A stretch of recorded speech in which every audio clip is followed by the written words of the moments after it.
Yo, what's happening, people? Okay, we is live right now, live from the village right now. It is 3 minutes past 9 p.m. right now. It is the 7th of October, 2022 right now. It is game night right now. We're about to play Deathloop right now. Wagwan, people, wagwan. Okay, so let me switch over to this screen for a second. So yeah, gonna play some Deathloop today, playing some more Deathloop. What did I get up to the last time? I played a little bit, I think. Yo, what up, Frozen Gamer? Appreciate you coming through. Did you see the new Hellraiser movie? I did not, though I do plan on watching Hellraiser, the original Hellraiser, this weekend. A friend of mine wants to go see it, asked me to come along. I was like, yeah. So they're showing it at the Prince Charles Cinema this Sunday, and yeah, looking forward to that. I mean, I've seen the original Hellraiser before. To be honest, I don't think it was a particularly good movie, but you know, hanging out with a friend, watching that classic in the cinema sounds like a good time to me. So that's the plan for this Sunday. They managed to put No Man's Sky on Switch. Oh, okay. I guess that's a good thing for the Switch boys, and girls.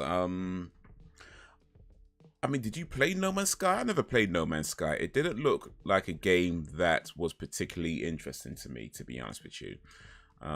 It looked very much like the type of thing that... Plus, it had a very janky launch, as I remember. I think there was like a lot of features that weren't there, or stuff that was missing, or things that weren't working. Apparently, it's all fixed and working well now. So for the community of people who love the game, hey, good for you. But I never got into it. It just didn't look like a type of game that I cared that much about. But apparently it's after a crappy launch, after a questionable launch, it seems to be doing okay. So hey, good luck to them. Planning to, okay. Would you get it on Switch then? Because you've got a Switch, right? You got a Switch. Your Switch is your main console, I believe. I think you said something like that, or said to that effect. Is that right, FG? The Switch is your main console. I wonder if No Man's Sky is on Game Pass. It is, actually. It is on Game Pass. I could play it if I wanted to. No Man's Sky is available on Game Pass. But not today. Not today. PS5, will I hardly play it? I see. Yeah. Man's got a PS5 and he hardly plays it. But that's sad. That's one of the hardest to get consoles right now. Man hardly plays it. It's like, yeah, I've got a PS5, but yeah. God of War Ragnarok, I think, is out soon. For the PlayStation 5. I think it's coming to PlayStation 4 as well. One sec.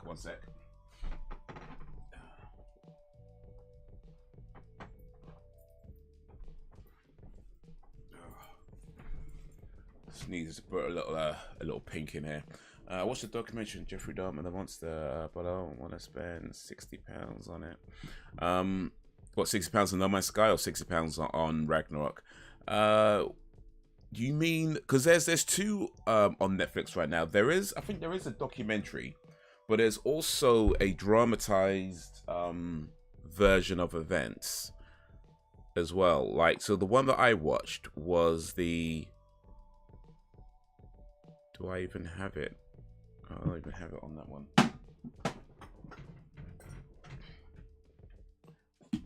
Okay, yeah, the one I watched was a dramatized. That's the one that's called Monster.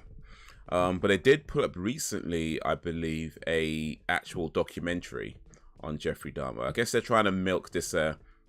Yes, there's an actual documentary called "Conversation with a Serial Killer" that Jeffrey Dahmer tapes. I think that's just gone online now. And then there's also, yeah, Monster, the Jeffrey Dahmer story, which is the dramatized version where they acted it out and that whole thing. I mean, as a show, it's... I mean, they're acting like the guy, Evan Peters, who plays Jeffrey Dahmer. I think he does a really good job as acting out that character. He's very believable as the serial killer.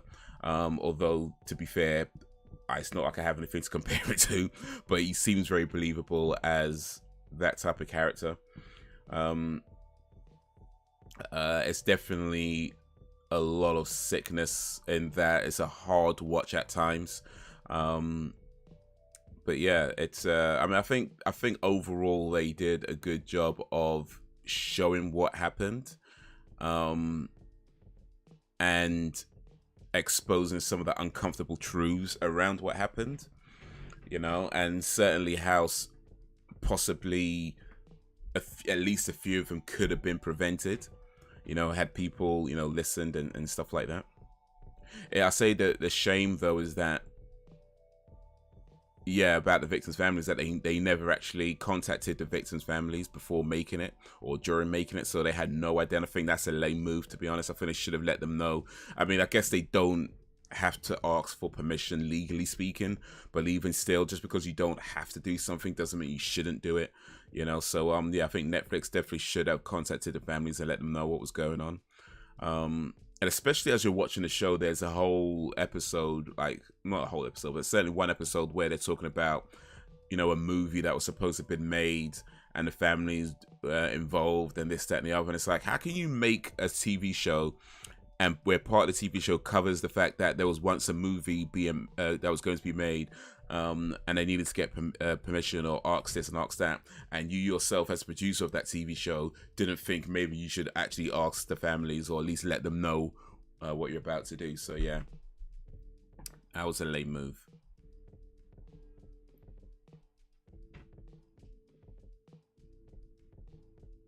Modern Warfare 2, that's worth £60. Isn't Modern Warfare 2 an old game though? Or they, oh wait, they remade it, didn't they? Or are they remaking it or something it? I think they're redoing something about Modern Warfare or something. They're not happy. No, they're not. In particular, the Rita Isbell. I think that's the one that was mostly outspoken, I believe. And yeah, to be honest, I get it. Like, you know, you lived through that. You're right. You talk about someone who literally lived through that and is directly affected by what Dharma did. And then out of the blue, just sees this show pop up on your Netflix feed about Jeffrey Dahmer and some guy playing him, and it's like, yeah, I would imagine that's very triggering. You know, I would imagine it's very triggering to see that. So I mean, would tell him about it make it better? Would it make it less triggering? I don't know. Maybe it wouldn't have, but they still should have said something. At least you would have had some warning. It's an entirely new game. Okay. That's Call of Duty though, right? Modern Warfare. I'm sure there was it there Modern Warfare 2? Because there's a Modern Warfare 3, right? Or I don't understand it. So I swear there's a Call of Duty Modern Warfare 1, 2, and 3 that came out years ago. And now apparently there's a new Modern Warfare that is not, I don't understand it. There are so many, it's confusing. Okay, well, if the people who are playing are confused, I guess I don't feel too bad about being confused.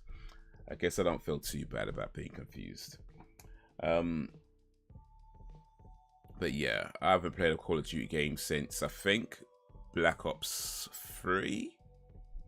Well, not, I mean, Warzone I played, I guess, but mainline game I haven't played since, I think, Black Ops 3. But yeah, I've never really kept that closely up with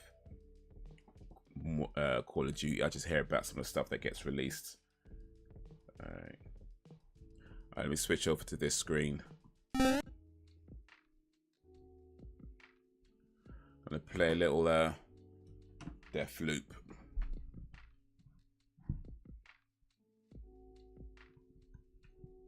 If I can, oh, there we go, we got it.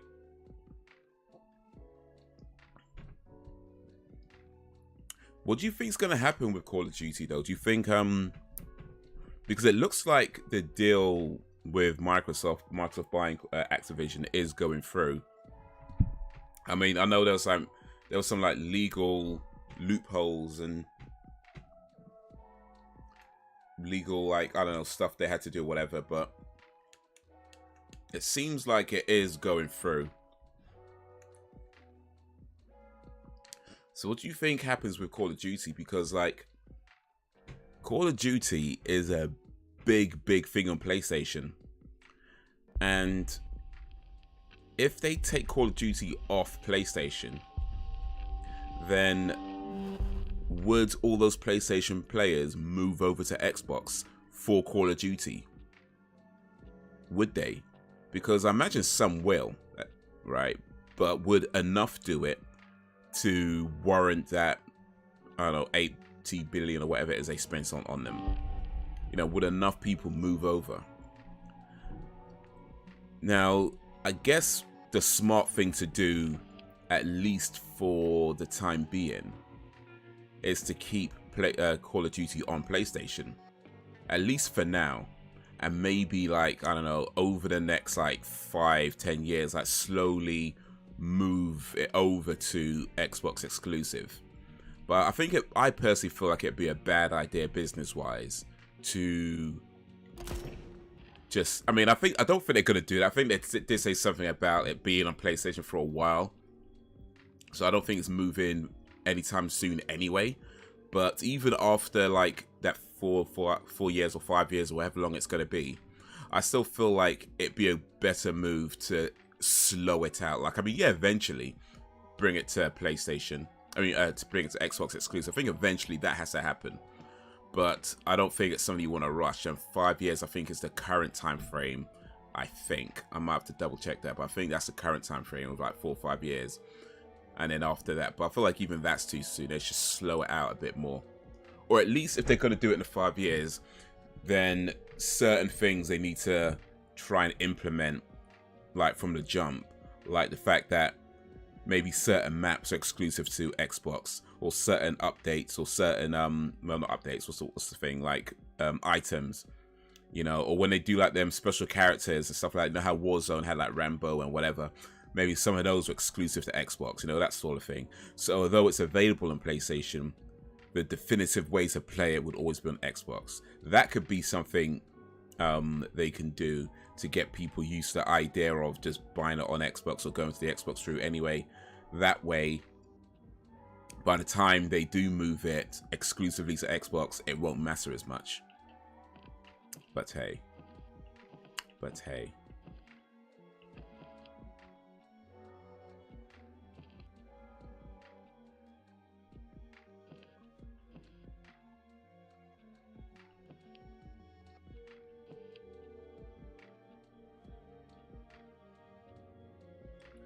Blackree's best and brightest couldn't care less about the storm clouds overhead. Whatever happened, it's all data. So I got it's an Arsenal lead, feeling the helps. Feeling the heat, through the helps. So I got, okay.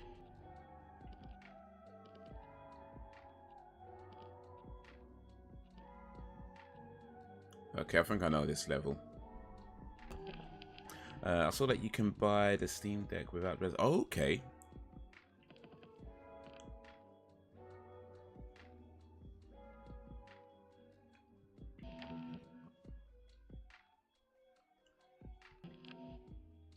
I do want a Steam Deck. To be honest, I'm not sure I have a use for a Steam Deck, but I like the idea of it. I like the idea of a Steam Deck. It's pretty cool. Like, especially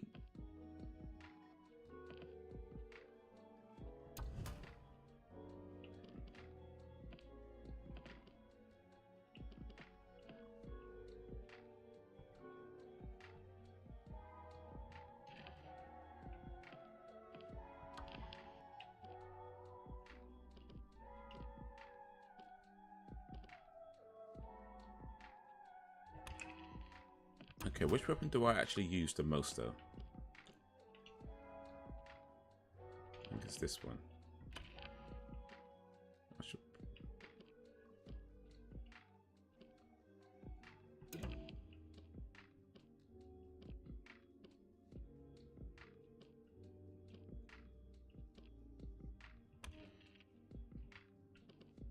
Then this one.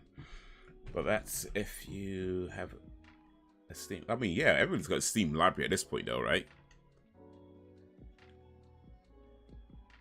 it's not for me because I have never used Steam. Yeah, well, okay, maybe not everybody's got a Steam library. Maybe not everybody's got a Steam library. But yeah, I mean, they're easy. I mean, that's pretty straightforward thing to set up.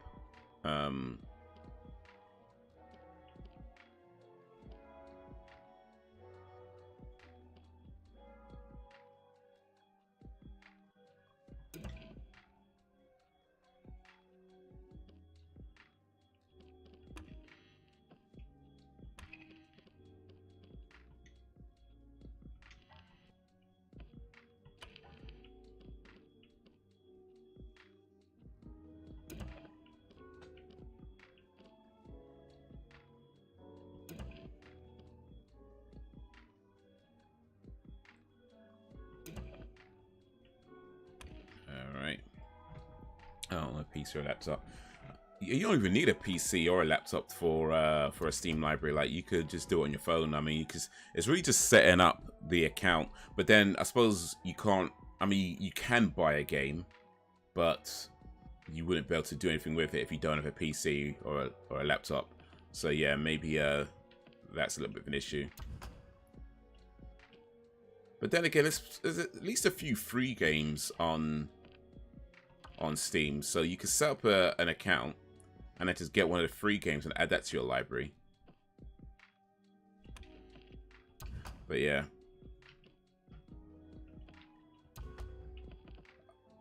The thing about the Steam Deck is, like, it looks really cool. Like I said, I like the idea of it. I like the idea of having this portable machine, but I think if I'm being honest, I don't know if I have a use for it. You know, I mean, don't get me wrong. I think I can make a use for it, but I don't think I have a use for it. You know, but still, I like the idea of it. It looks like a really cool thing. Battery life is poor. Okay, that sucks then. Proof for it never happened. With the state of the world today, eons are only hope for the future. Who are you going to be today, Colt? Is there anyone left you haven't turned on? Wait, I turn you on? I turn you off.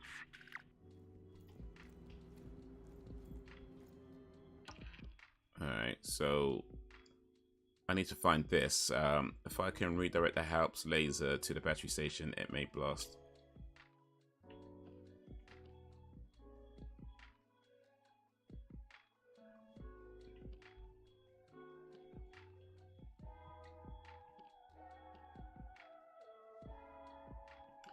Eagle Serlings desperately wants credit for found in the Aeon program.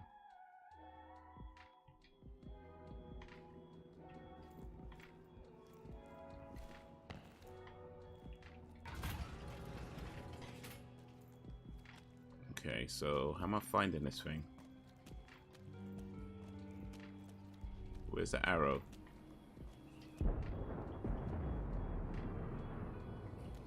Global gives you 2 or 3 hours batteries or less. Okay. I guess that's not too bad. Like, if you play for, I don't know, let's say you play like 30-40 minutes on your way to work or something like that, and then a few minutes, a little bit on your break time or your lunchtime, and then 30-40 minutes on the way home. I guess that's not too bad. But yeah, like,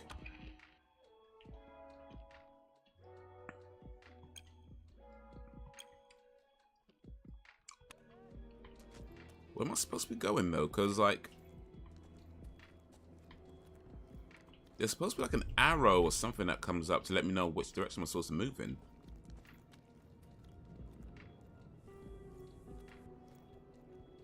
What? Possible visual on the subject. Guess I'm supposed to follow up on that?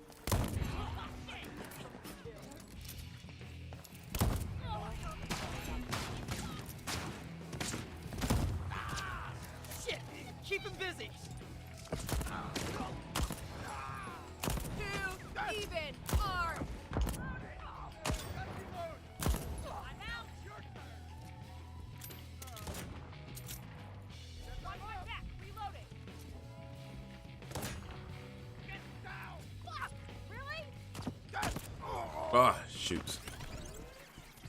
No game support Steam Deck. I mean, yeah, it's going to depend on things like what kind of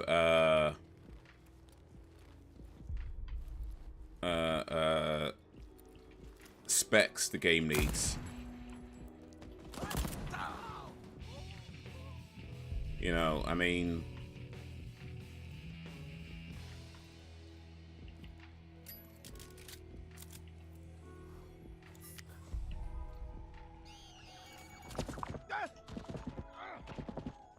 oh, flipping hell, man. Got shot down by a bloody turret. All things.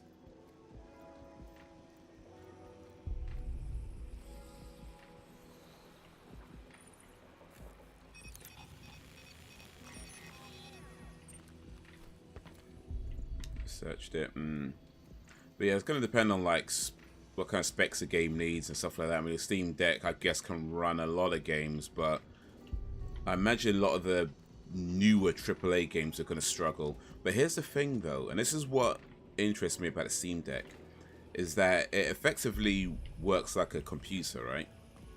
The way it runs, it could even run, you know, Windows and whatever, which means Already got full ammo. you could use things like Xbox game streaming. I'm feeling just fine. Don't get greedy, Colt. You know, you can use stuff like the game streaming service, like which I'm using now. So this is, I'm playing this. I don't have an Xbox 360. Sorry, an Xbox Series X. I'm playing this on the cloud. Right now, I'm playing this game on the cloud. What you see, I'm playing this on the cloud, and you can do that with the Steam Deck. You can play games on the cloud. So even though the machine itself can't run the games, if you can play games on clouds, then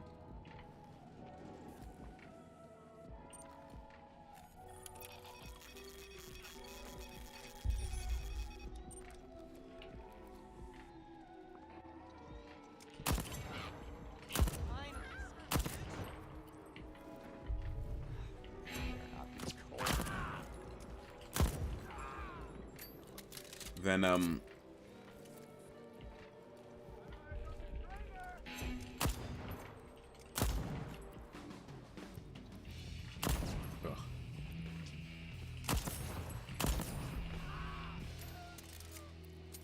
You know, if you could play games on clouds, then yeah, that's a big thing.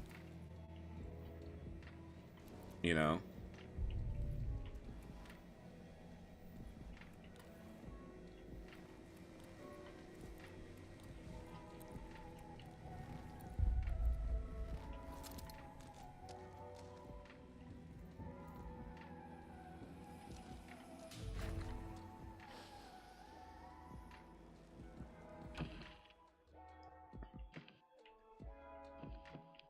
Where we're going in this together. Lead is not tracked. Track this lead, blah blah blah, track this lead.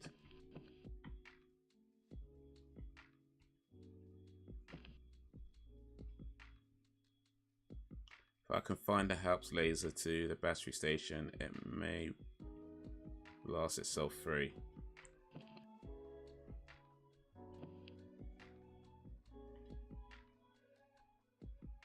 Oh wait, am I at the wrong time then? Is that what's happening?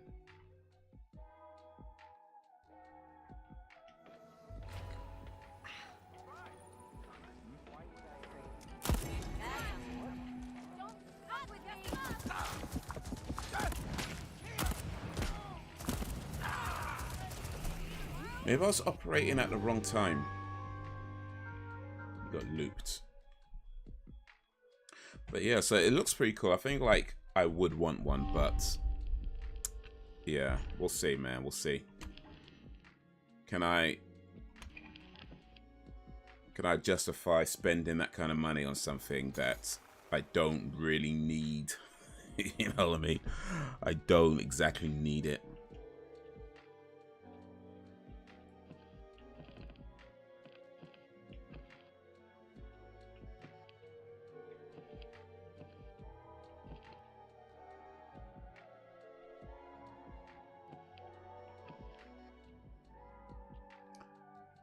Okay, so certain things, I guess, matter depending on what time of day it is.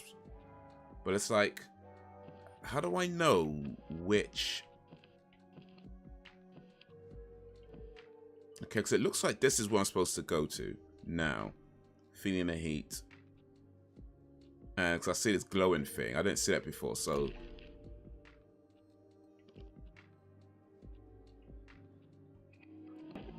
Oh, wait, I didn't even check my, damn it.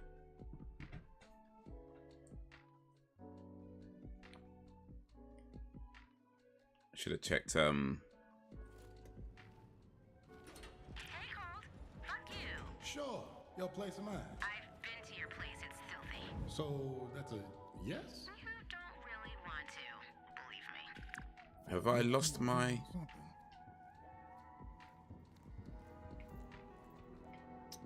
Have I lost all my weapons?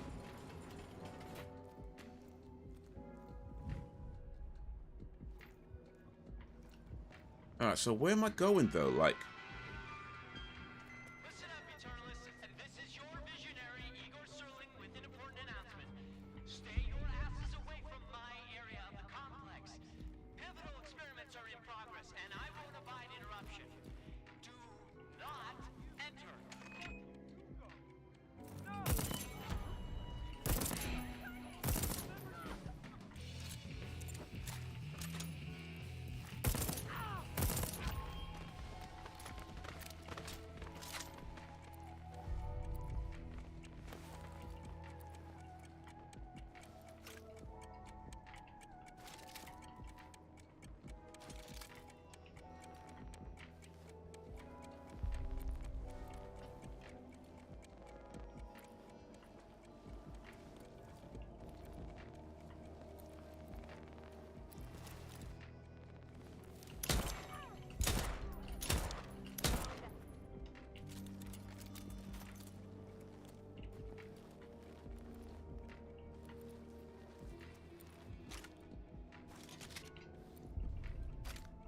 Nope, I'm good.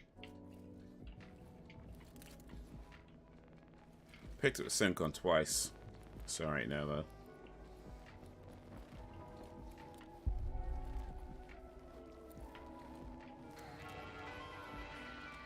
Where am I going though? That's the thing.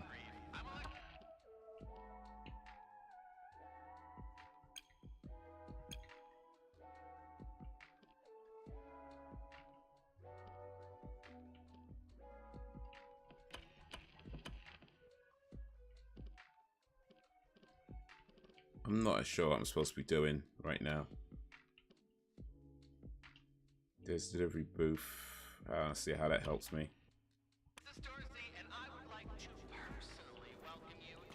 So am I in the right time of day or not? There's only so many hours before the festivities tonight, so get outside and have some fun today. I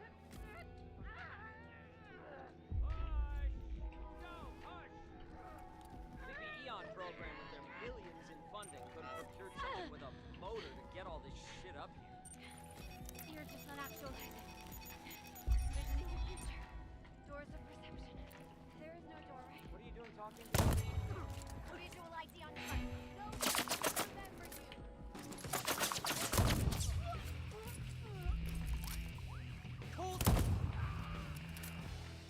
This gun's slow. I got one shot, then I got to reload. I don't like that. I mean, it's a powerful weapon.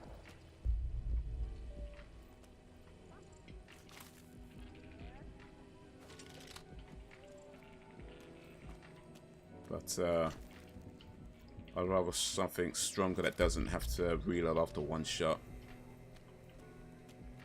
I don't understand what happens.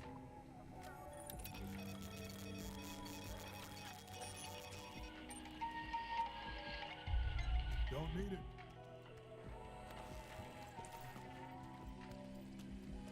What happens to my slabs?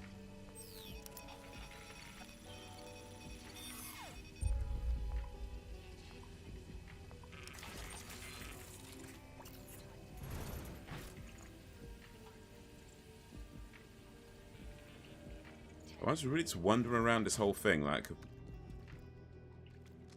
Not knowing where I'm supposed to be going.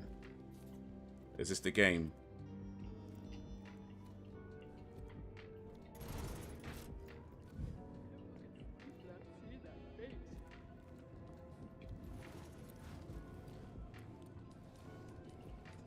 Gives you some tips.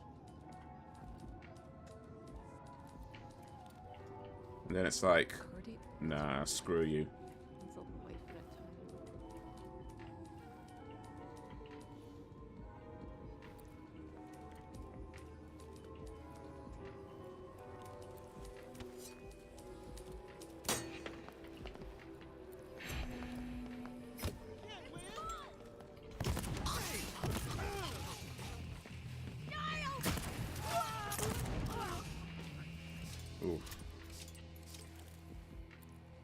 That was close.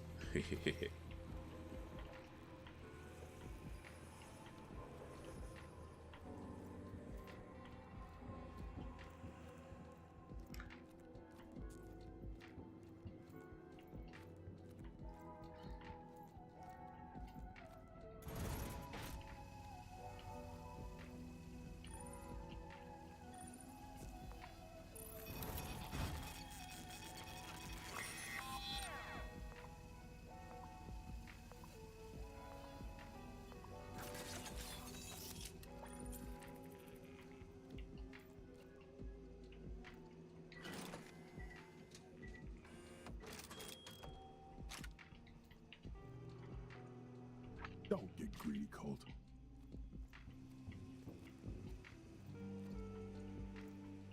So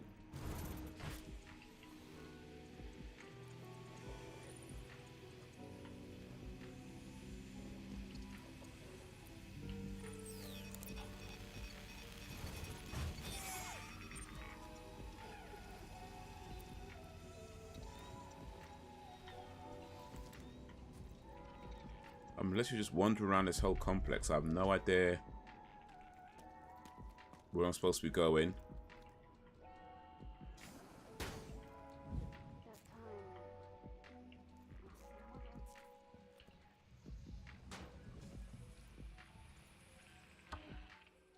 If I can redirect the helps laser to the battery station, it may blast itself free. Okay, so how do I get to the helps laser?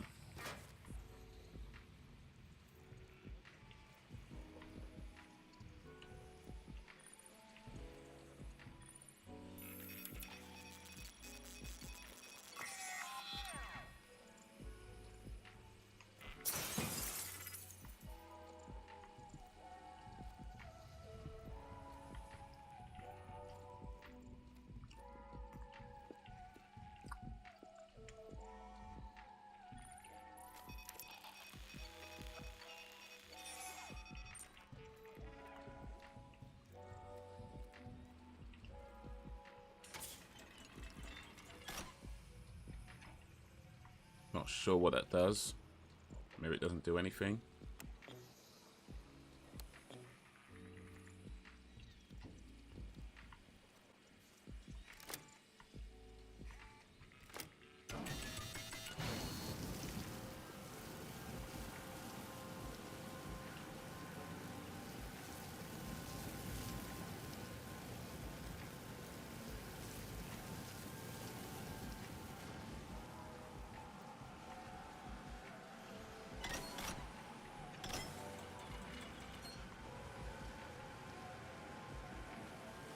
Is this the helps laser?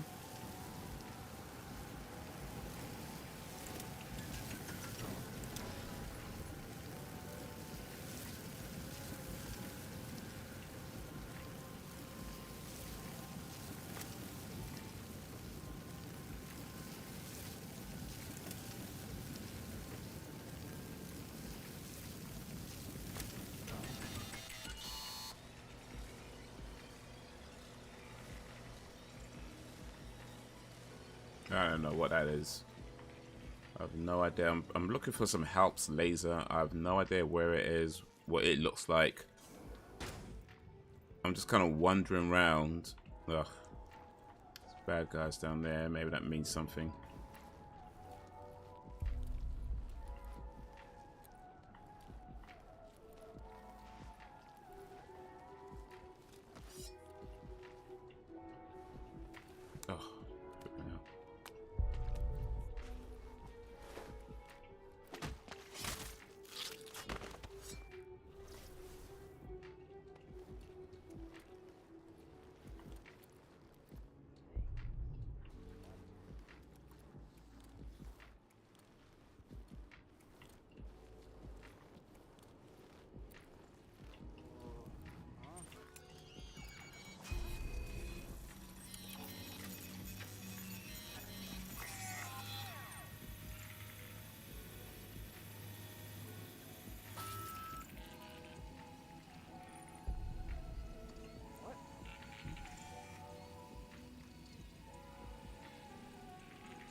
Alright.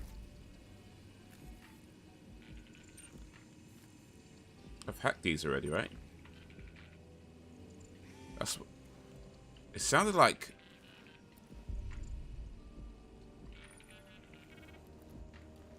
somebody was...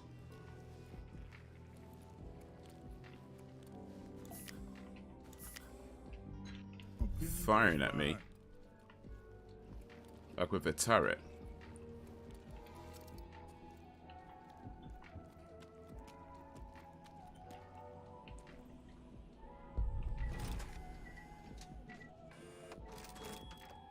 Already got full ammo.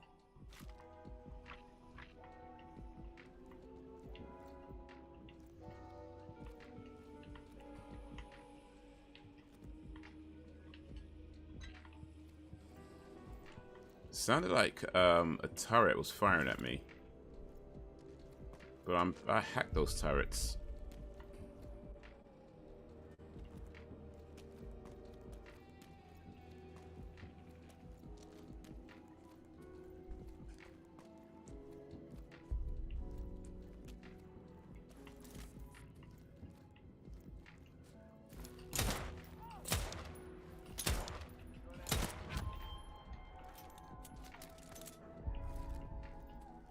Yeah, a little bit of range on that one.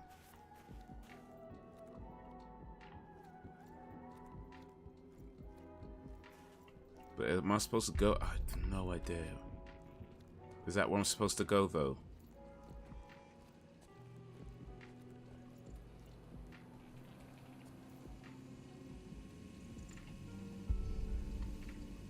That doesn't open.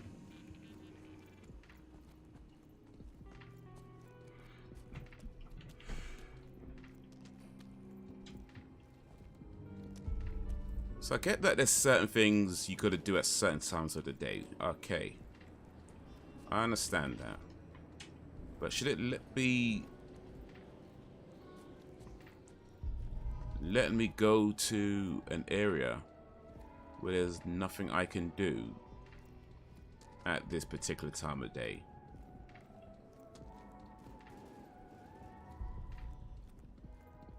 Because I have no idea. I mean, I know what I'm supposed to be doing.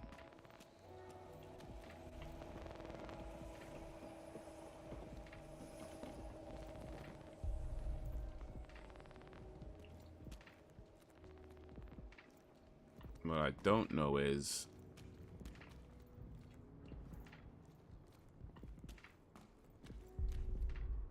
gotta be another way.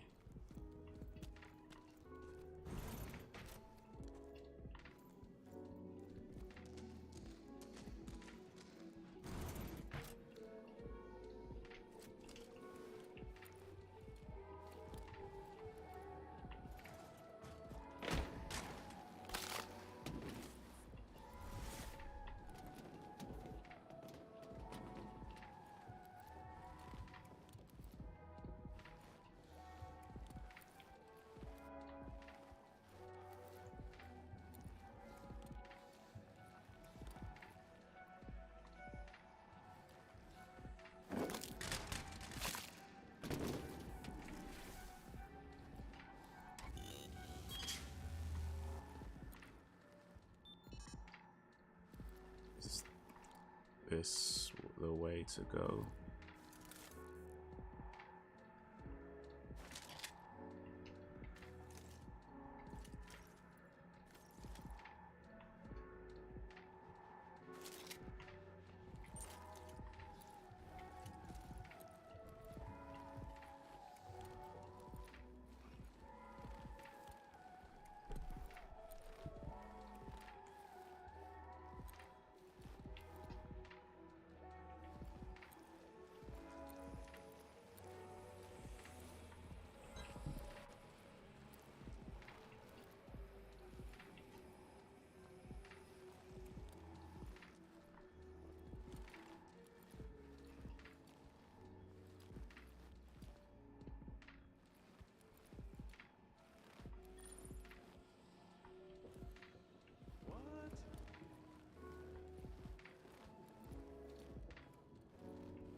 Ugh, stuck in the wall.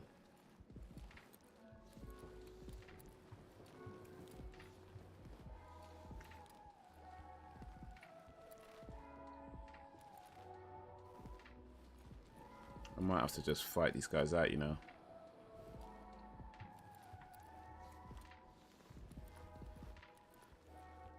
I've got quite a lot of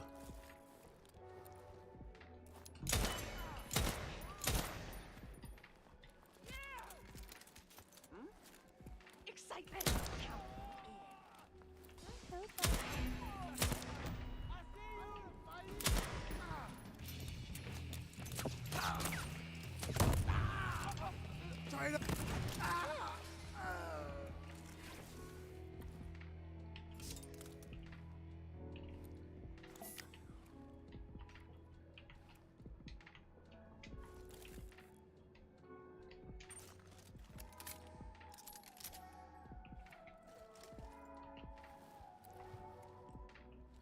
I don't think that was all of them.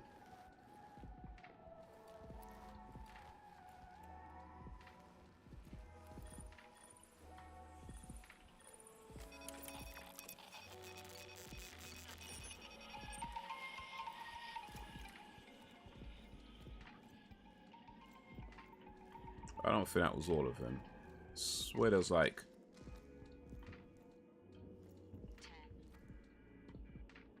10, H26, 20, R33.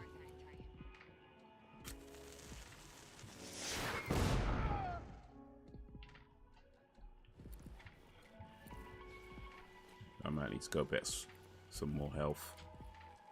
Didn't quite that didn't go right,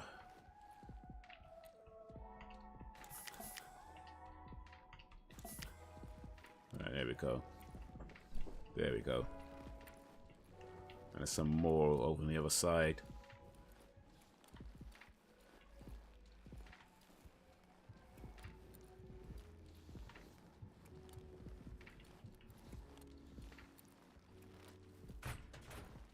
Door is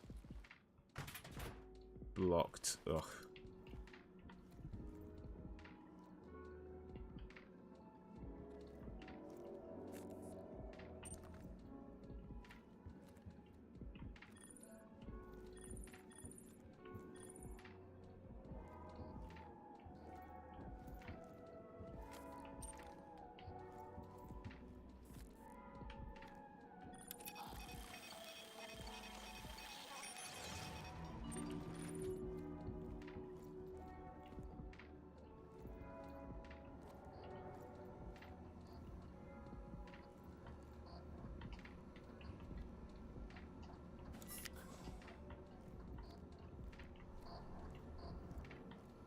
It can't be.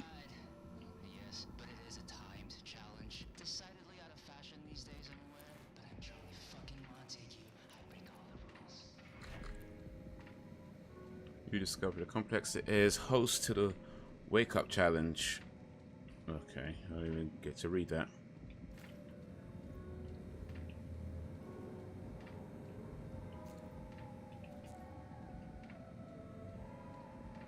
Insert battery, so what? Now I've got to find a battery. Bloody hell, man.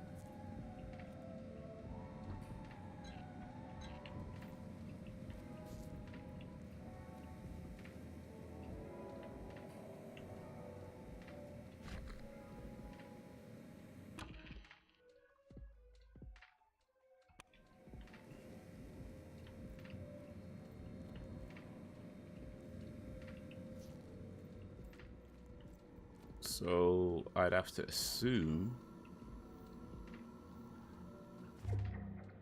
there's a battery around here somewhere.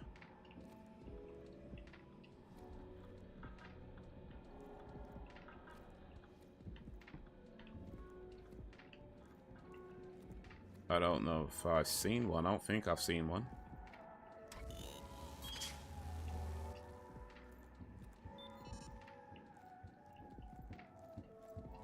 But, I mean, if it's asking for a battery, it's gotta be a battery, right?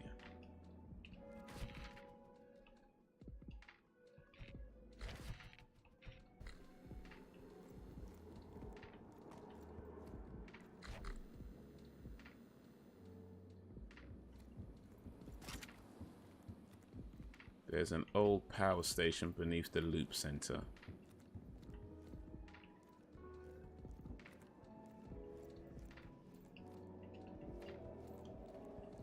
Just as I was starting to like this game, goes pull up whatever it's doing right now on me. I'm gonna find a damn battery.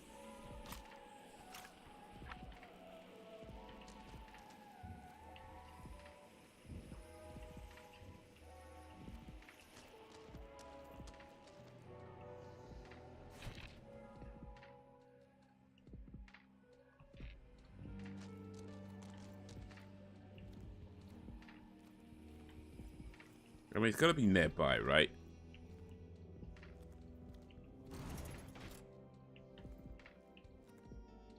It's gotta be nearby. It'd be pretty lame if it's like...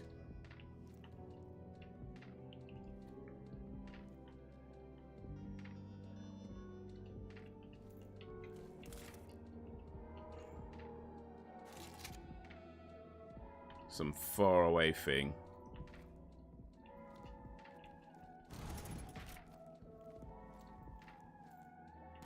Like, it's gotta be in...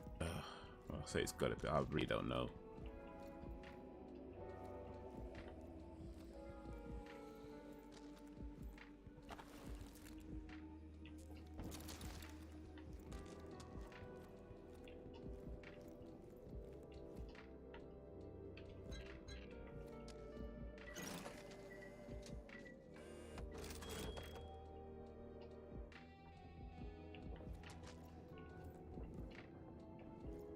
Make them suffer. Sheesh.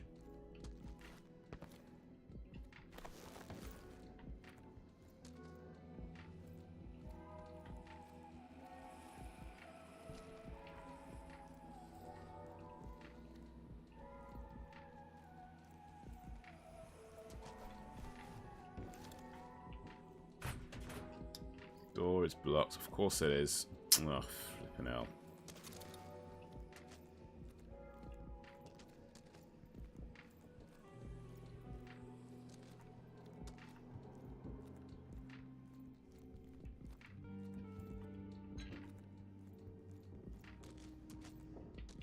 It's not even a door. How do I get up there?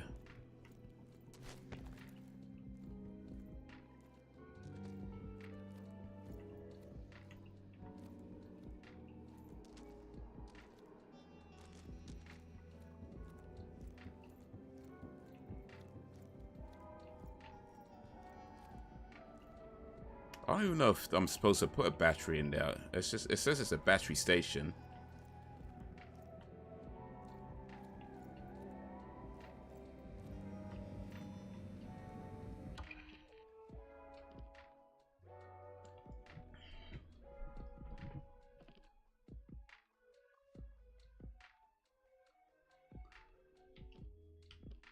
Morning. The skeletons of war machines and research stations decay under the morning sun, whose rays glint and glimmer on the spoils of science past.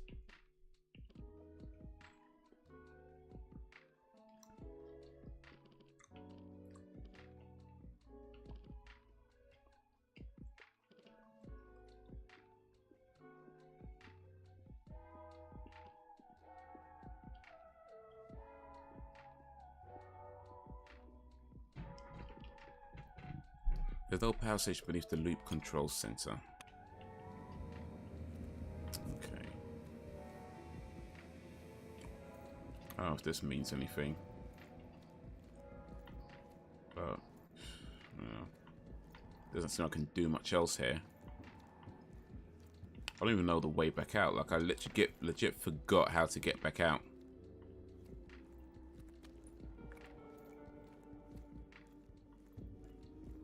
Like, I kind of got turned around in this whole thing. So I'm not entirely sure, like, where...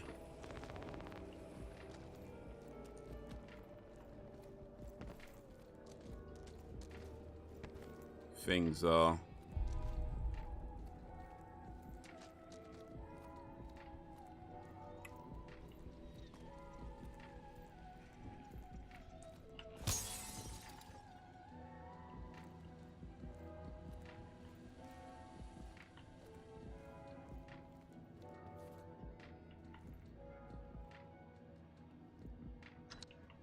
Well, at least this one didn't suck me up through a window.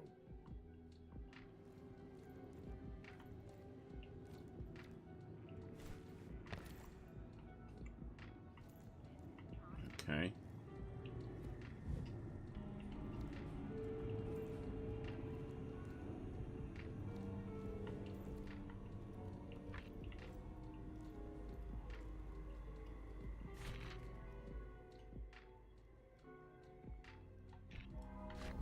More clues.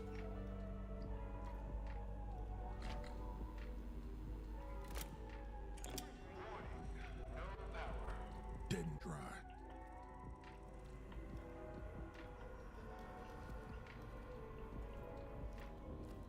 Does this look broken to you? I hit the switch, but nothing happened. Have you tried turning it off and turning it on again? Yes, I read the fucking manual. I don't know. Wait a second. Where's the battery? I need a battery for a generator? You haven't read the fucking manual. A power generator that needs power to generate. Just another dead scientist. Older?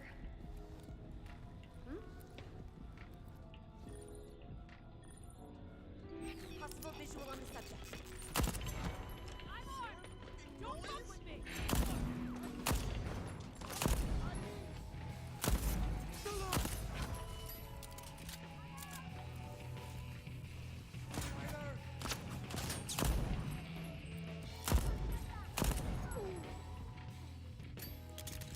Oh wait, one in the distance.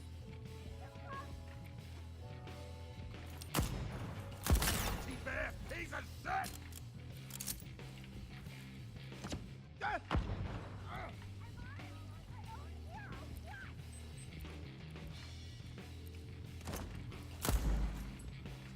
Somebody cover me! Anybody?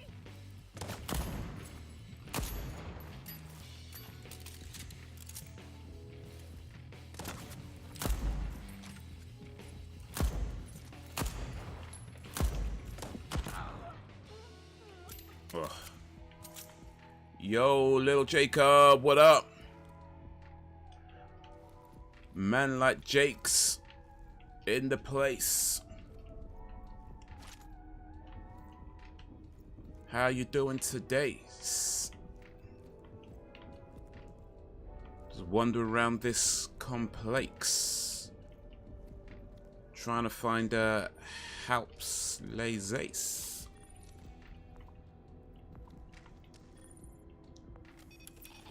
How's your week been? It's been alright. It's been alright. Oh, I just got some ammo. Cool. It's been alright. I've well, mostly just been, you know, doing the driving work. Been doing some writing for my next movie review video. There's somebody down here.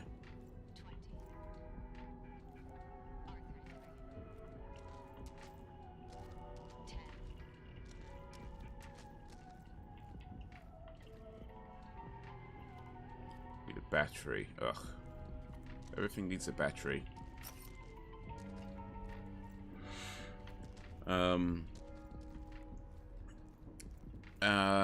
And yeah, so I've been doing some writing. Pretty much it, really. Just like working and writing, driving and writing, trying to balance out everything. Doing good, my brother. Just chilling at work. Awesome. Appreciate you taking some time out to come through on the stream.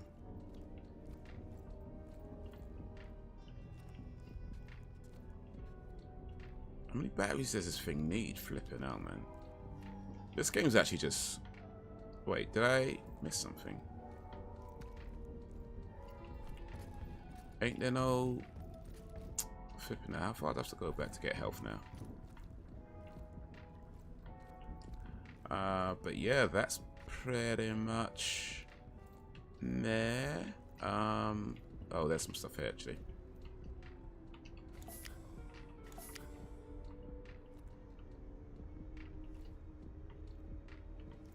Not right now.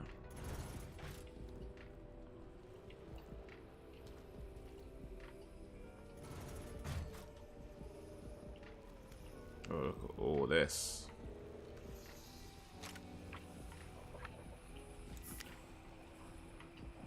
Loads.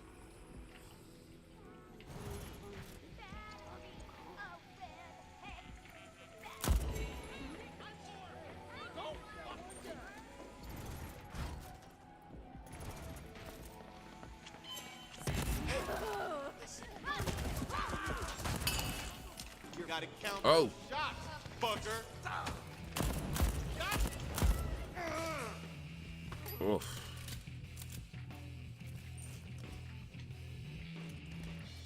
Damn it, man. How did my gun jam up right there?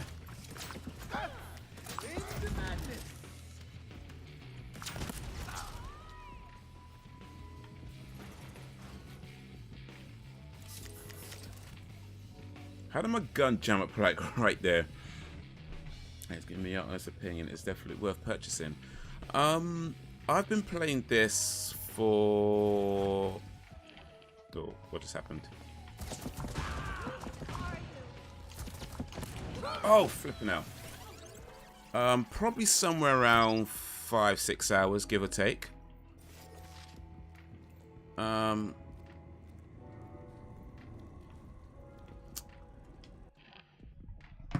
I don't know if I'd say it's definitely worth. If you have, I'm okay. Let me back up a little bit. I'm playing this on the Xbox Game Pass through the cloud gaming service. So I pay $10.99 per month to Xbox, and with that you get access to a whole bunch of games on their service. This being one of them.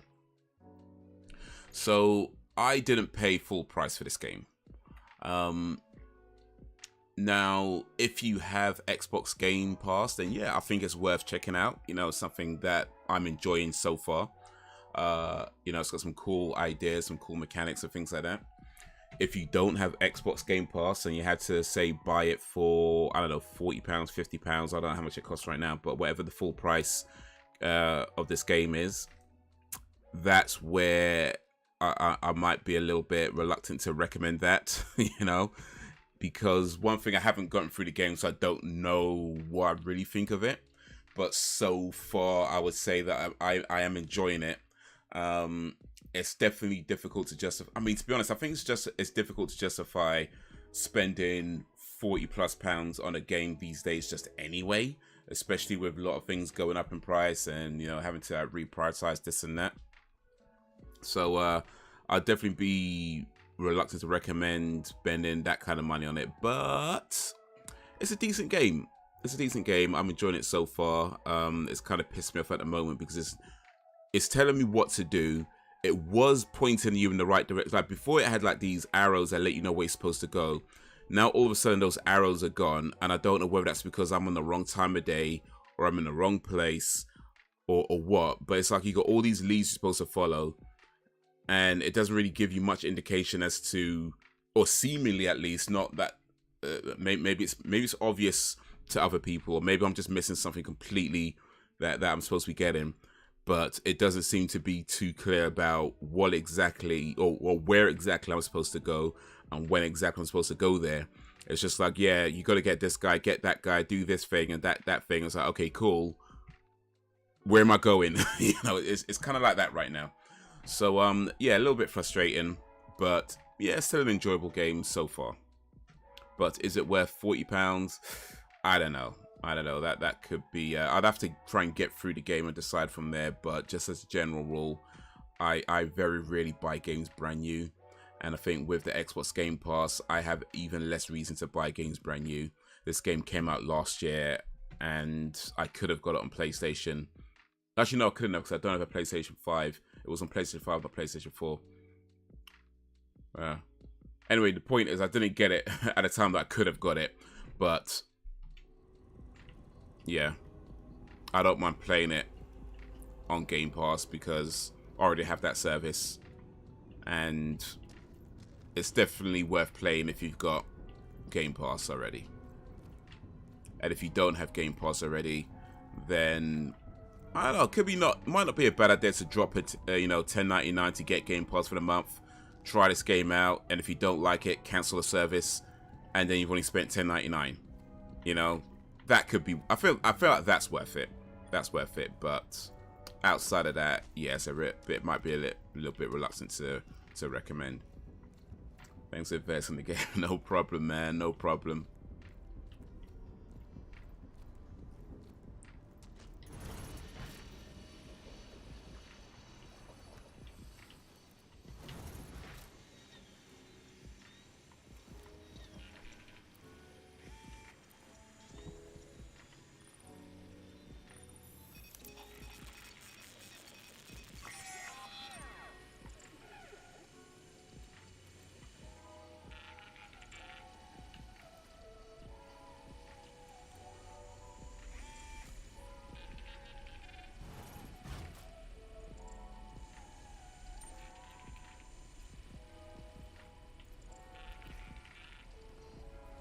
I'm not sure I've got everybody in this room, so I think I might have to be careful as I traverse through it, because I'm pretty sure when I got deaded,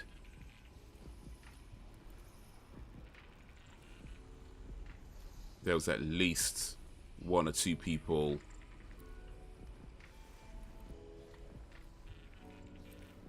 around.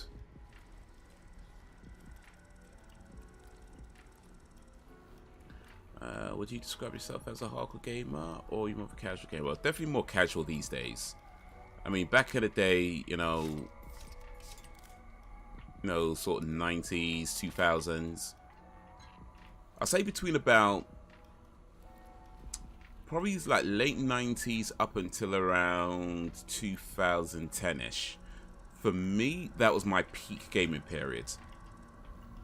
About late 90s up until 2000. I was gaming. I mean, I've been playing video games since probably like I was like 3-4 years old. You know, when it comes down to it. And over the years, we've always had some kind of gaming console or gaming computer. We've been fortunate to be able to do that. And I've definitely played a lot of games back in the 80s and the 90s as well.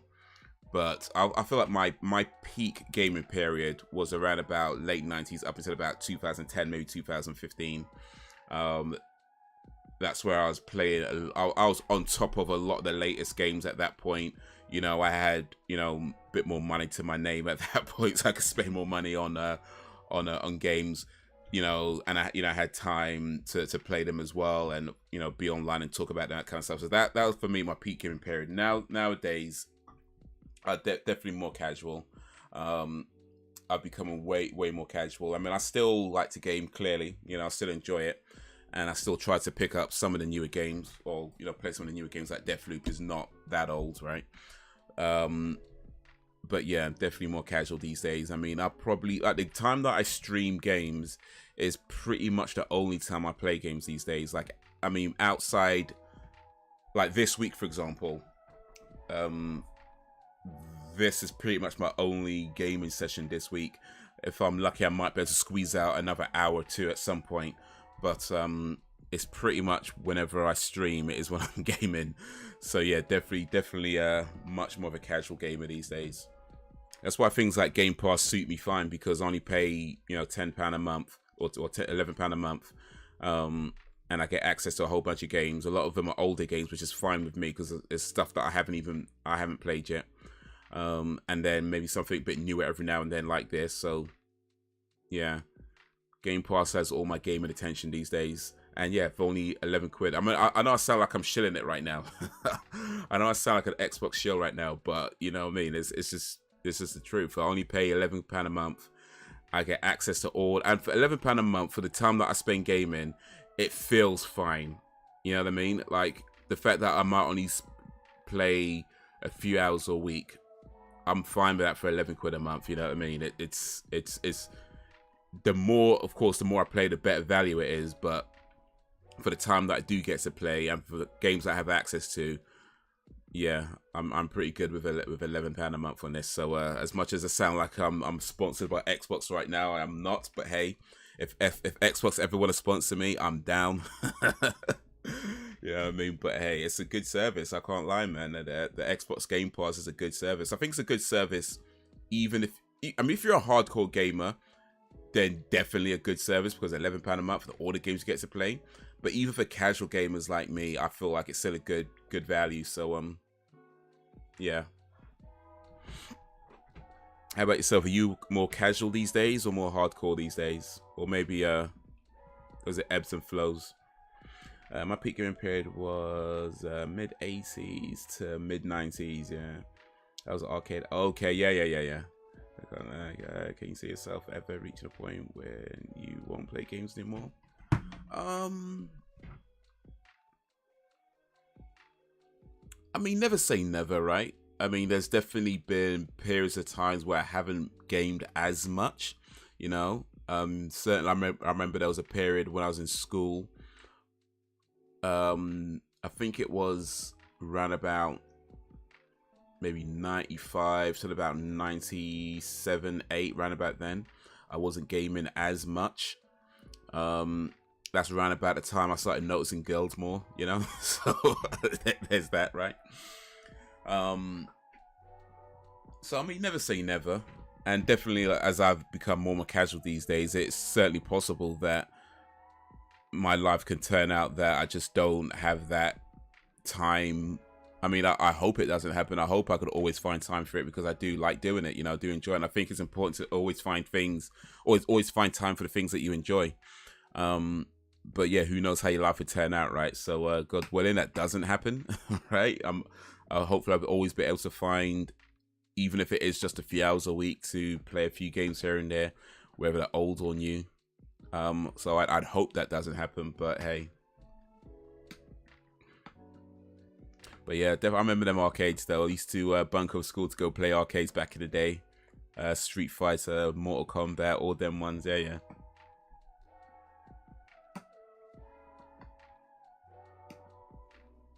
I think I'll be gaming all the way to I go toes up. Hey, that's the plan, man. That's the plan. To just keep going.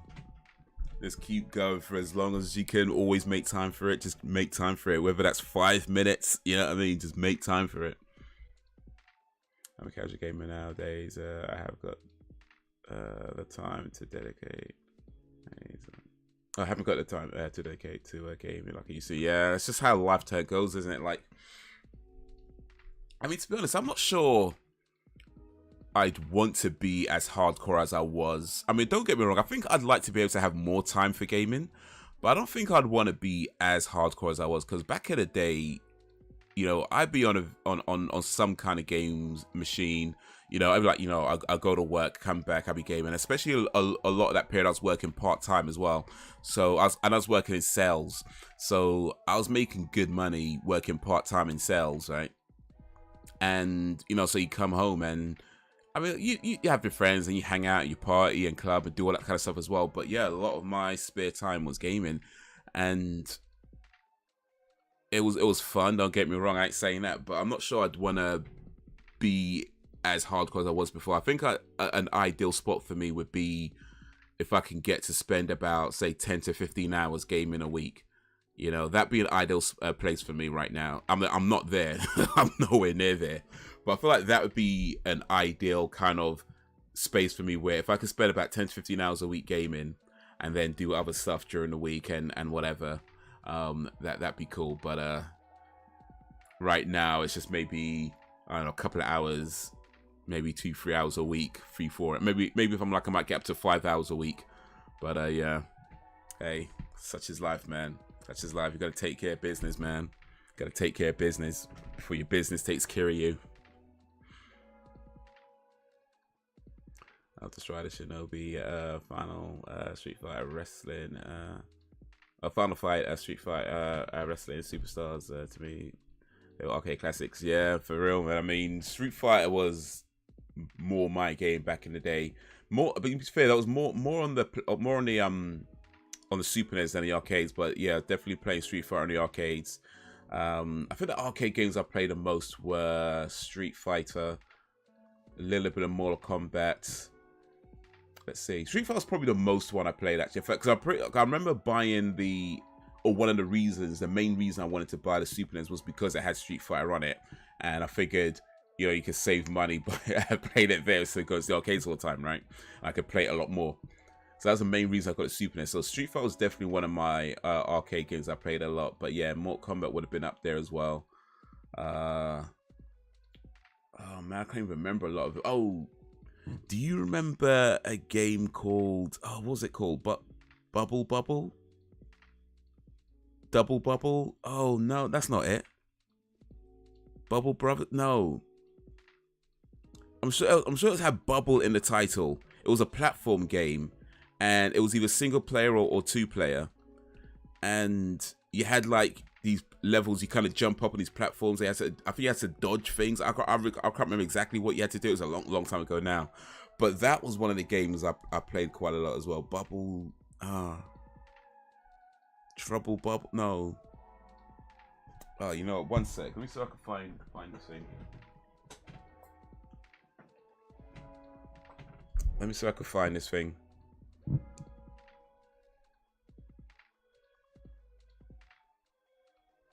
Ugh, I hate tapping on the phone sometimes.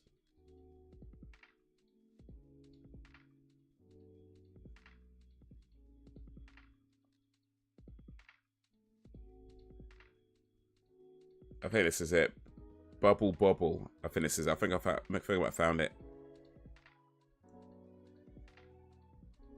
Oh, this thing taking ages to load though.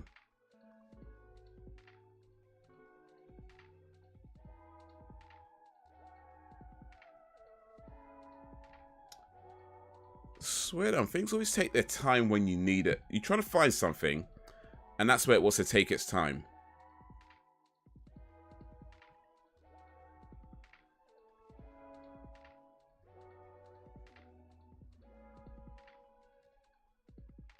Yeah, I think this is Bubble Bobble. I think this is it.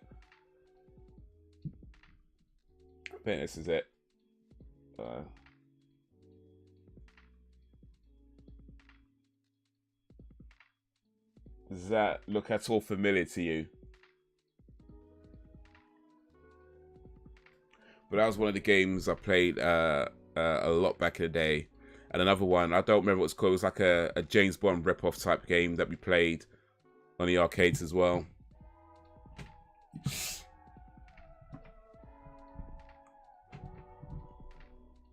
But yeah, man, good times, good times.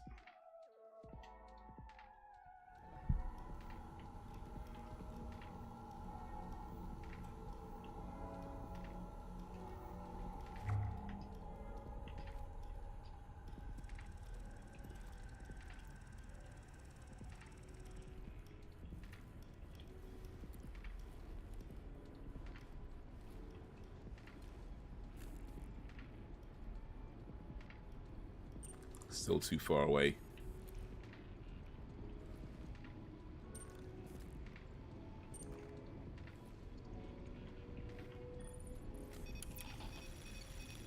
There you go.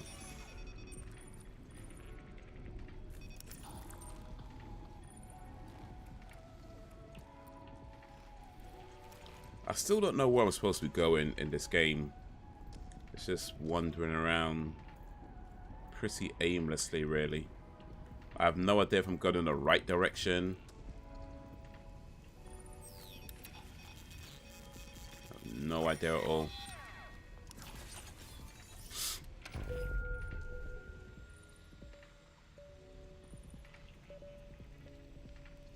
What did I just do?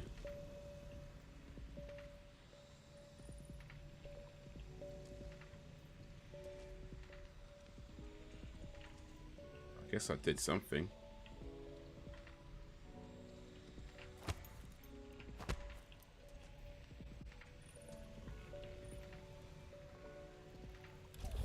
Oh, field notifier. Okay, that's... I don't know what that means, but... Alright.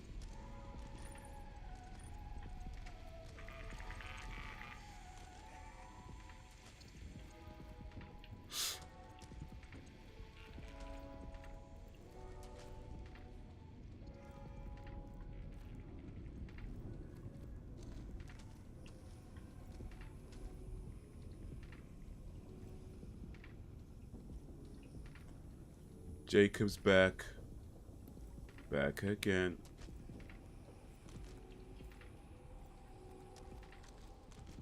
This looks like I'm supposed to go here. But... am I? What's my favorite book, song, or play? I've always been fond of the Fifth Piano Concerto by Moira Kessler. What did I know I had to bring with me to Black Reef? Aside from my rather extensive equipment? Curiosity, I suppose. The That anomaly works, I might presents come and singular go. opportunity. I appreciate that. Opportune singularity, if you will. Gotta take care of business, man. Gotta take care of business. I hadn't given it any thought. I suggest you don't either.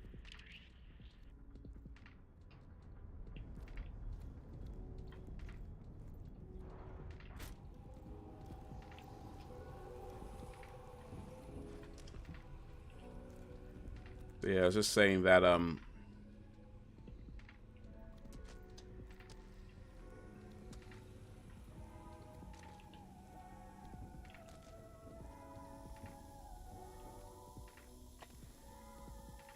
this does not look good.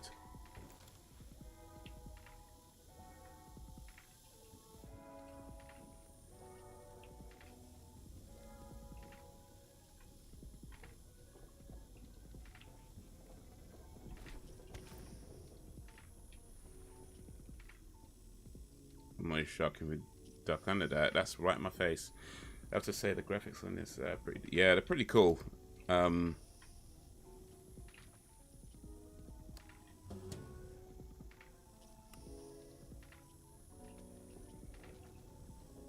It's oof.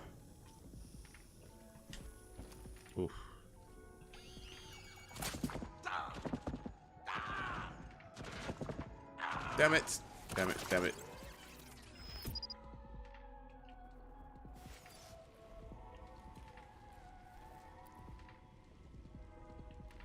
So I'm guessing the batteries I need are somewhere over there. But yeah, it's I mean, this is an Xbox Series X game.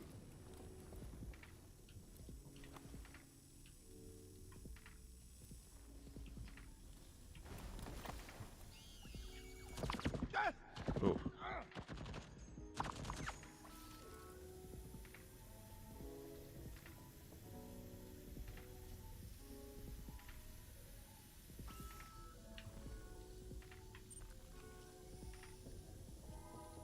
I mean, like first-person view mode games. And interesting.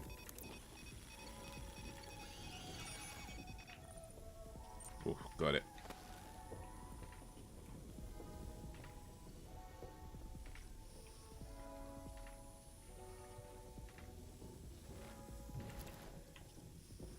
I don't know how I'm going to get back across.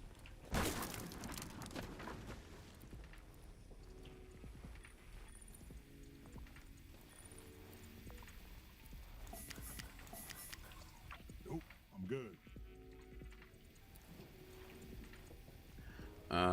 But yeah, I think a lot of games I played over the years are first-person shooters, which is kind of interesting for me because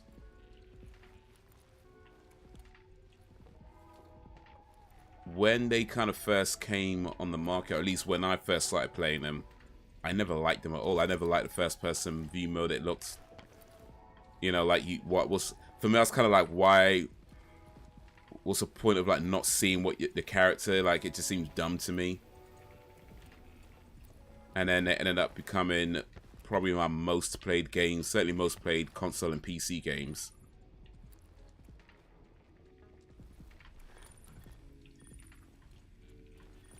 And to like third person view mode games, but I'm still starting to appreciate the first person. I guess it depends on, you know, the game itself, right? And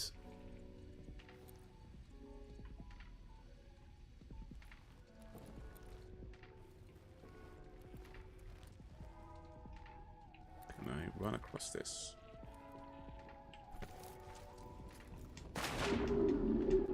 That was not Okay. So I have to go all the way back to the beginning after everything. Flipping hell, man. And I still don't know if I was even going the right way. I could only assume. Oh, flipping hell. Man. You also asked before if I recommend this game. I'm not sure that I do right now. I'm not sure that I feel like I'm leaning more towards the F this game right now. Ugh. Nah, it's a cool game, but it just has things that don't sit well with me, and perhaps that's just me. Maybe I'm too dumb to understand what's going on. Maybe other people who play it get it because it's super obvious, and I'm just too stupid to understand where I'm supposed to be going and what I'm supposed to be doing. That could very well be the case, but yeah, I'm kind of leaning more towards that F this game right now. But yeah, and I think a lot of it depends on the type of game. I think some games work well as third person, like for example, you know, what's the most recent God of War game that worked well as a third person, and just I feel like hack and slash games like that for me work better as third person. So things like what they call like Ninja Gaiden, you know, or I don't know if this still counts as third person, but you know, Devil May Cry. I guess that still technically counts as a third person game, even though the camera angle moves around quite a lot. But yeah, I think games like that for me work better as a third person style game, where because of the movements. When you're doing like sword games in first person, I feel like they don't work as well. It just seems awkward to me. Whereas shooters, though, I think shooters can work as both third and third person, but I guess it depends on what you're going for. Like one of the best shooters I've played ever was a game called Spec Ops: The Line, and that was a third person game, and I feel like that did it really well. You know, just like from or even things like Gears of War, where you know you kind of running and ducking down, and you know you kind of leaning over the edges and you know trying to shoot stuff. You know, kind of stop and pop style shooting games. I think third person works well with games like that. You know, but for a game where it's maybe a bit more run and gun, then yeah, I think first person works better for that. This game seems to be a little bit of both, kind of the stealth and the run and gunning. It's okay though. Maybe yeah, it might work better as a third person effects. I feel like certain. I will say stealth. Any game that employs a lot of stealth for me, I think works better as a third person game. Especially because you can, with third person, you can kind of control the camera a bit more and look around edges and see if anybody's come in, and you know, that sort of stuff. You can't really. I mean, you can look around the edges in this, but not quite in the same way. Yeah. Gears of War, yeah. Resident Evil games work better as third person games. Yeah, the I haven't played 8, but 7 was a first person game, and it was alright. You know, I liked Resident Evil 7. Certainly liked it better than some of the other Resident Evil games out there.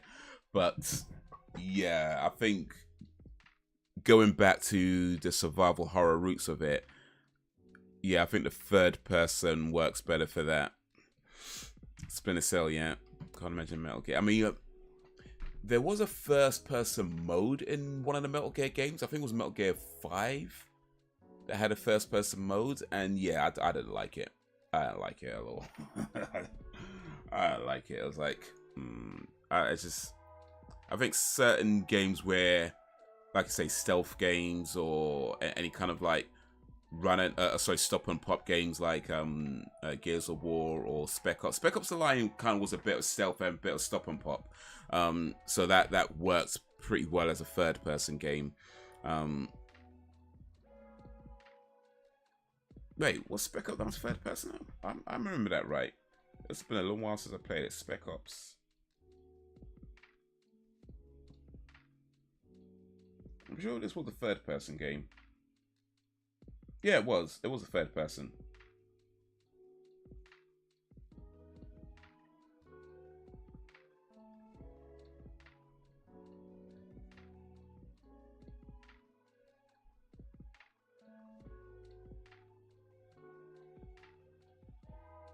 Or even things like, you know, Uncharted. You know, I feel like those work well as, you know, third-person games. So yeah, it definitely depends on the style of game.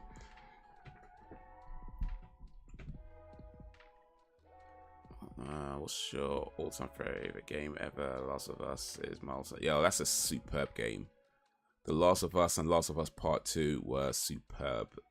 My all-time favorite game, however, would be The Legend of Zelda: The Ocarina of Time. That game came to me at a time in my life where I didn't know much, if anything, about Zelda at all. I think if I was to play that game now, I'd have a different opinion of it because I don't have a lot of time for games these days. But back then, when I had the time for it, I had the inclination, and it was just the perfect game for me at that time. I thought it was something completely different to what it was, so I was like, it's just. I remember starting the game and thinking, what the hell is this crap? Like, literally thinking, like, what is this crap? Because it starts off so mundane, like this little boy in a cabin, and he's like, the hell? You know, what is this? I thought it was an action game. I thought it was like some, you know, fast-paced, non-stop action game. That's what I thought it was. It wasn't that at all. And if I was to play that game now, I probably would have given up within the first, like, maybe 20-30 minutes. And it's like, I would just put it down and be like, nah, I ain't got time for this. It's not what I thought it was. Forget it. Boring, whatever. But at that time, you know, I was like, you know what? You spend the money on the game. You buy the game for like £50, yeah? 50. £50 is a lot of money now. It was a lot of money back then too, especially when, you know, I mean, I had a job, sure, but it was like, it's not, you know, you can just like keep buying games all the time. Like £50 brand new game that I thought was going to be this awesome action, fast paced, and I was like, nope. And back then you can't take games back to shop as well, so you're just stuck with it. So I'm playing this game that I'm kind of begrudgingly playing, and then as the story kind of, you know, unfolds, and you know, you just go talking to the different characters, and you learn more about the world and the lore and the characters and everything, and it all just kind of unfolds, and it becomes this sprawling epic of a game, you know. And then by the time I get to the end of it, it was like, wow, you know, it was like the first time where I played a game where by the end of it, I just felt like that was incredible. Like, I mean, I've played good games before that, of course. I played lots of great games before that, but that was the first time where I got to the end and just honestly felt like that was not just beating a game. That's an achievement. Like, that's like something you could put in your CV. That's what it felt like. You know what I mean? Like, that's the type of thing you should put in your CV. Like, I beat The Legend of Zelda: Ocarina of Time. Like, the type of thing that you bring up in a job interview or something. Like, it felt like an achievement. Like, this is something. Like, this is not just beating a game. This is like a moment in the history. It was just like, wow. So yeah, for me, that would always hold a special place for me. The Legend of Zelda: Ocarina of Time. I never did complete Breath of the Wild though. Man, I never did complete Breath of the Wild, and it was a pretty cool game from what I did play of it. But I got to a part where I just got stuck and kept dying over and over again, and you know, it's like when you put the game down and then you intend to pick it back up again, but maybe you miss that day, and then you miss another day, and then you miss another day, and before you know, you haven't played it for like a year or whatever. And it's like, bloody hell. It's gripped for sure, man. Definitely gripped. Definitely. And I think it was just a combination of things as well, like the fact that I didn't know anything about Zelda, the fact that I thought it was going to be something completely different, the fact that I had time to play it, and the fact that, you know, back then, I don't want to use the word forced. You're never forced to do anything, but certainly you felt more of an inclination to play the games you had, because who knows when you're going to get a next game, right? You know what I mean? Who knows when you know, you're gonna have money to buy another game. So it's like you kind of have more of an inclination to play what you have. So I think there was a lot of things that were just it's like a perfect storm of things that at that time for me, where yeah, any other time in my life, and I don't know if I'd still be, if I'd have played that. Certainly now, I think I don't know. I don't think I would have had the inclination to get past the first maybe 20-30 minutes, hour at the most, maybe.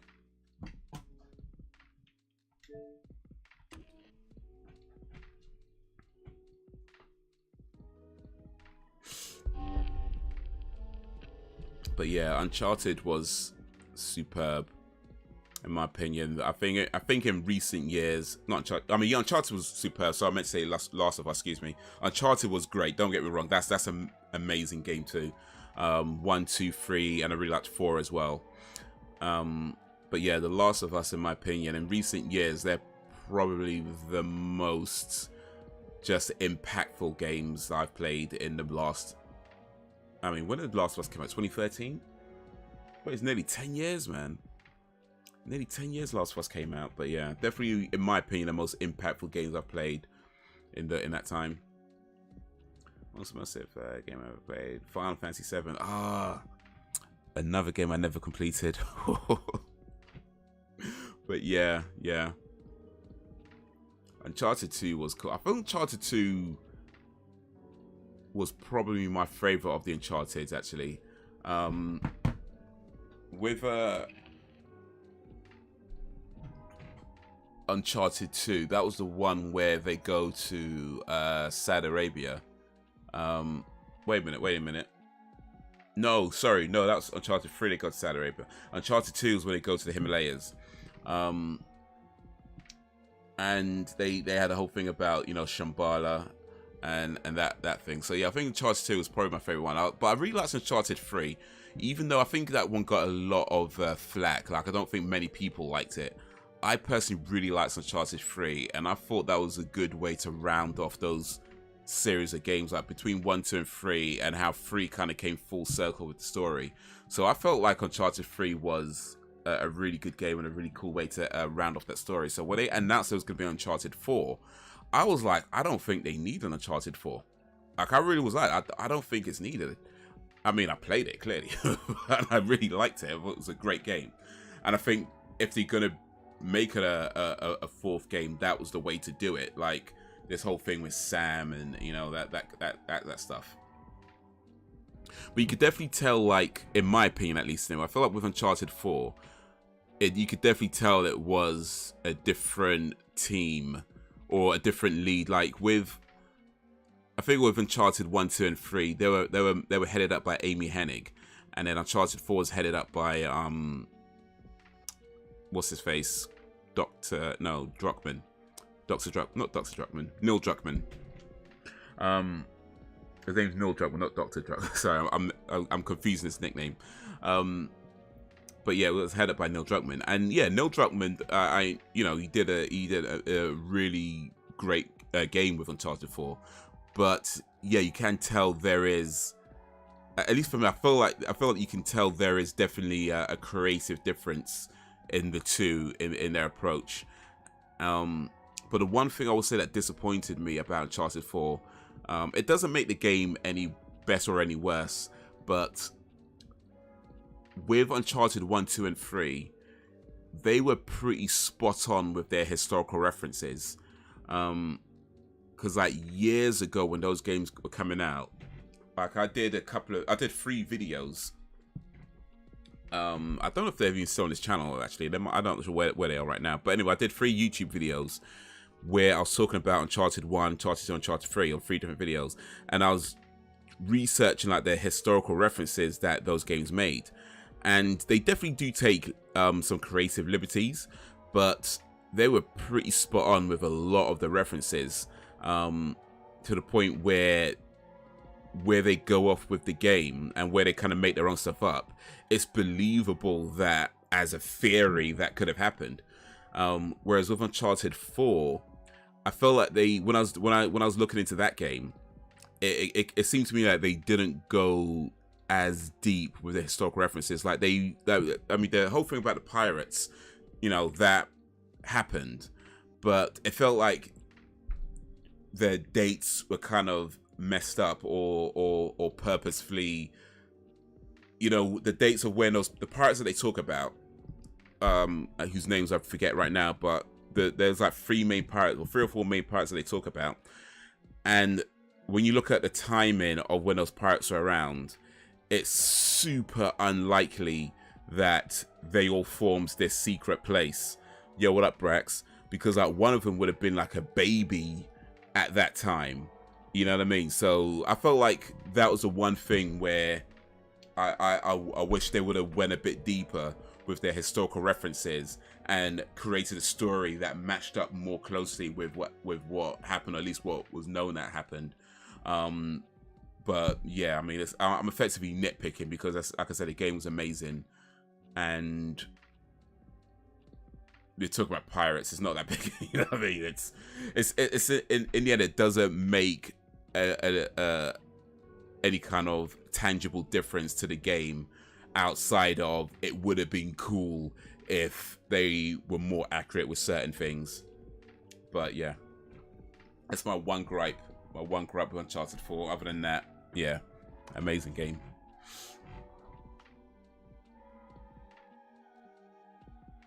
Uncharted 2 felt like an interactive movie. Yeah, I think they kind of do. I mean, a lot of them do. Especially once you play them like multiple times, because you kind of realize that a lot of what feels like a choice isn't actually a choice.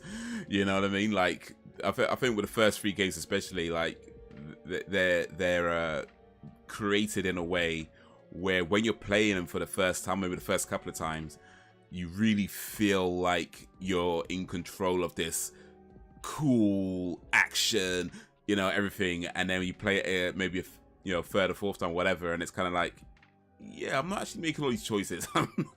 It's kind of like going along, really, and it just feels like you're making a choice, but you're not really. It feels like you're doing all the cool stuff, but you're not really. It just kind of takes over for you. But yeah, still cool. Rex Biver, a place to Biver.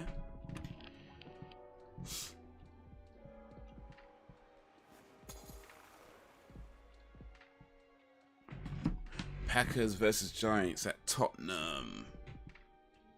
Sunday. Alright. In Deathloop, time is another weapon in your arsenal. Leap ahead to the evening to pursue a specific target. Hop through the day making surgical strikes, or reset the clock to morning to reach an objective before time can snatch it from your grasp. Don't worry about skipping a time period or missing out on something. It'll be there tomorrow on Black Reef. The loop is your prison, but it's also your plaything.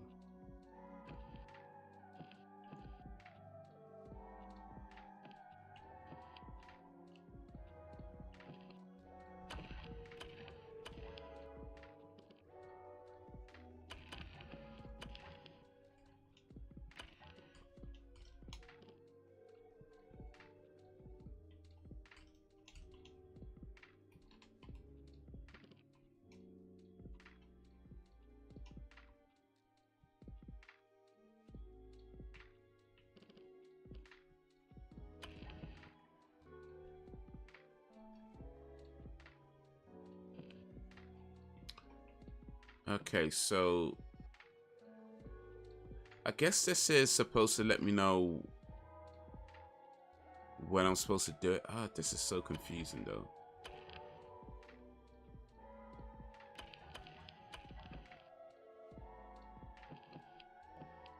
Visionary leads.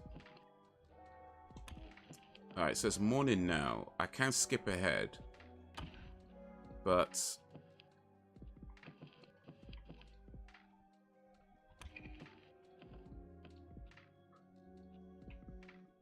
can I find something that I'm supposed to do in the morning though?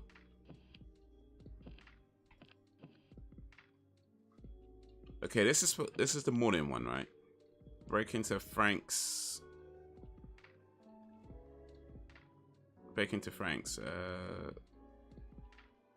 Frank sends up fireworks every evening. The burning details should be in his fortified club. Luckily, no security is foolproof.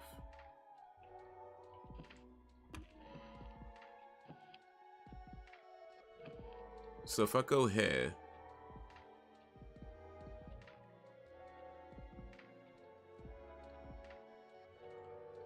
everyone on the rocket is chasing the high life. Morning crowd orbits 4 stars, blah, blah, blah, blah, blah, blah, blah. Okay, so I've got to find this Frank dude, or his office at least. I'm a Packers fan, so I'm excited that my NFL team is playing London. Yeah, they seem to come to London quite regular, I think, actually. Like, I think Tottenham, they have a deal with Tottenham or something where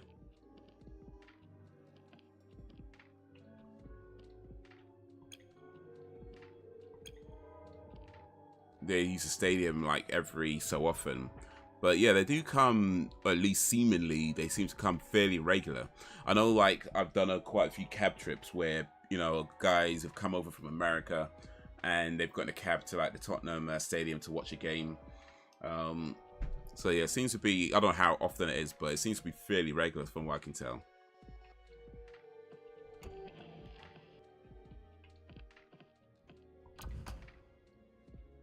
This sucks that I lose my, slabs though. Like, I lose my weapons, I lose my slabs just because what I died. Ugh.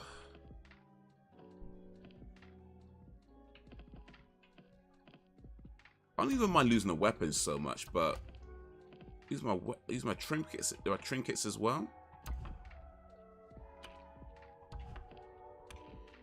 So what? I'm supposed to go through this. Because I had that one, I got out of the place and I had it with me. And because I died once, they were like, nah, you're going to take it away. That's such a piss take, though.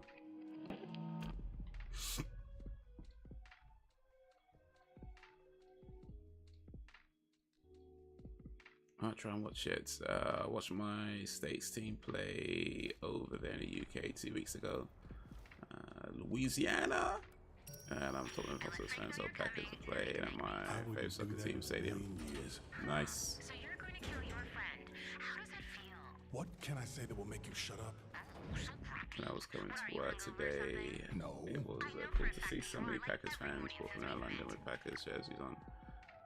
Talking of games, I love Madden games. Alright, yeah. Did I hear something about John Madden not being involved with those games anymore or something like that? He was over there, saw some posts of Brits rocking Saints gears. They play NFL game at the stadium every season. Ah, see. I got 3 different Packers jerseys. I got Aaron Rodgers jersey, Aaron Jones jersey, Adam Jones. Okay. Big time football fan. Well, both footballs, American and British.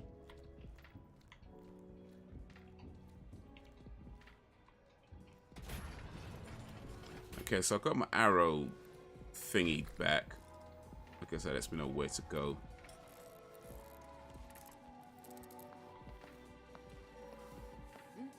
What?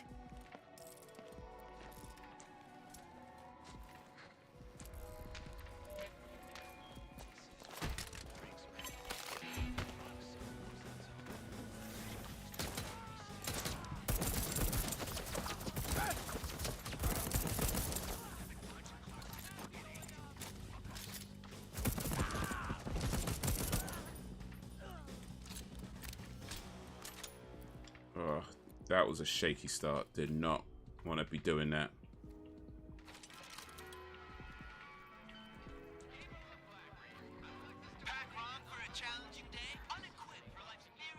Alright.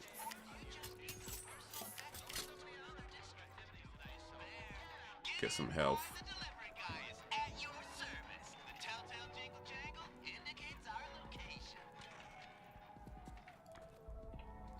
John Madden password. Oh, I see. I see. Rest in peace, John Madden. Yeah, they'll post both types of football. That's for sure. Football.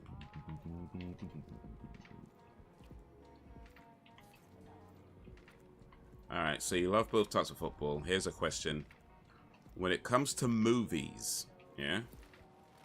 When it comes to movies, are there better, let's say for now, soccer, just for the sake of avoiding confusion, are there better movies about soccer, or are there better movies about football?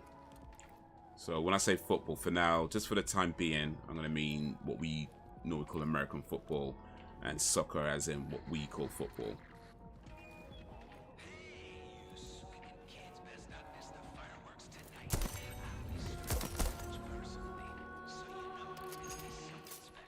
Julia's on the hunt. No, man.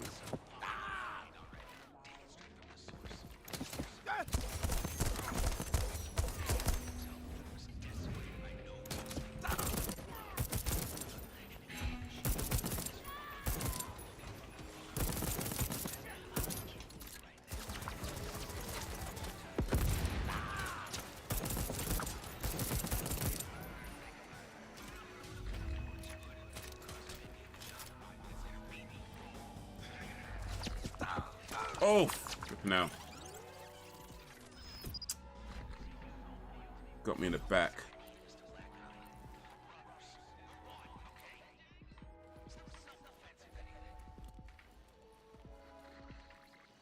Cheeky bastard, man.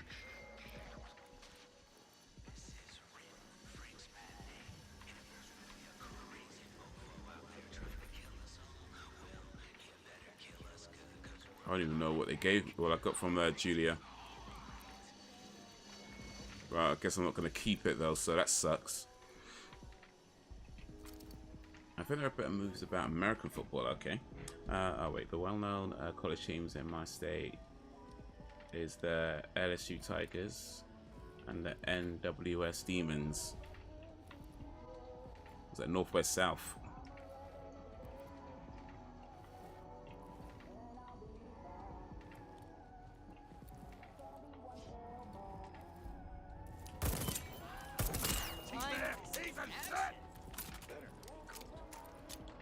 Better movies about American football. Have you seen a movie called Any? Yes, I have. Jamie Foxx.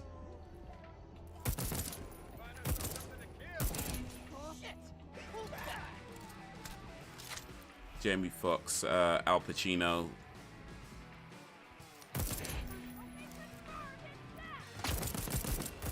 Saw that ages ago. Don't remember much about it right now, but yeah, I've seen it.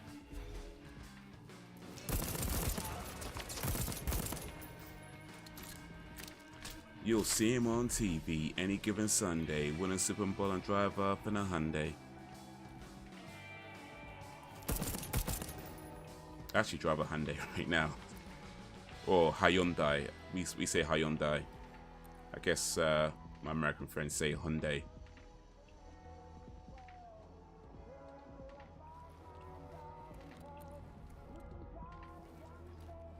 I remember the Titans, Invictus. Wasn't good. Invictus was one in. No wait.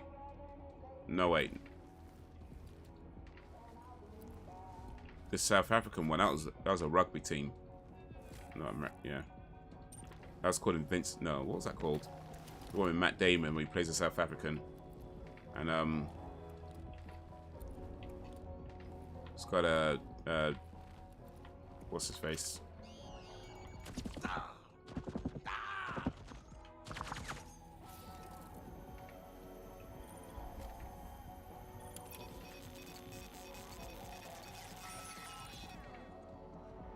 Northwestern State. Okay.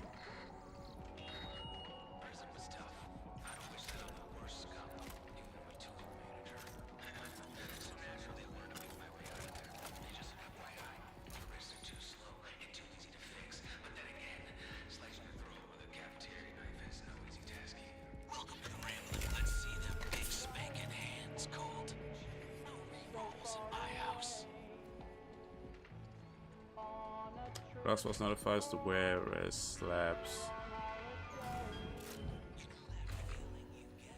Not sure I did the right thing here.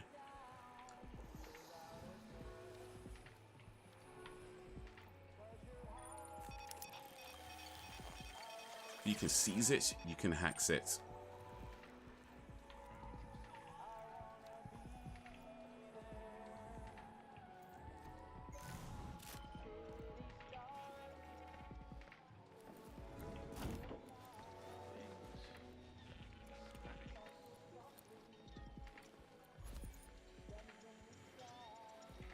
Yeah, I don't even know what this slab does.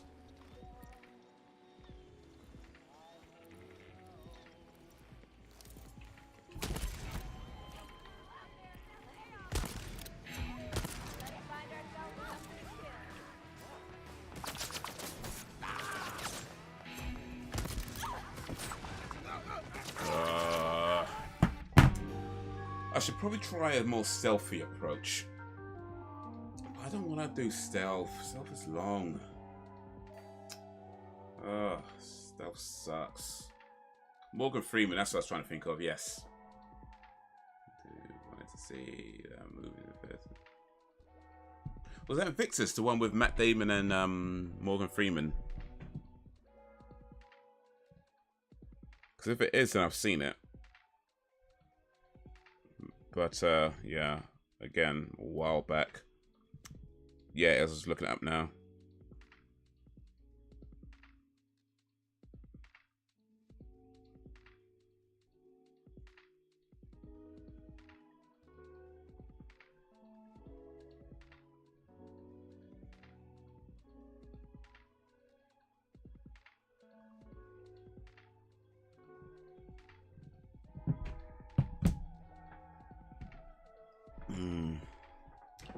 I would say that between American football movies and football movies or soccer movies for now, I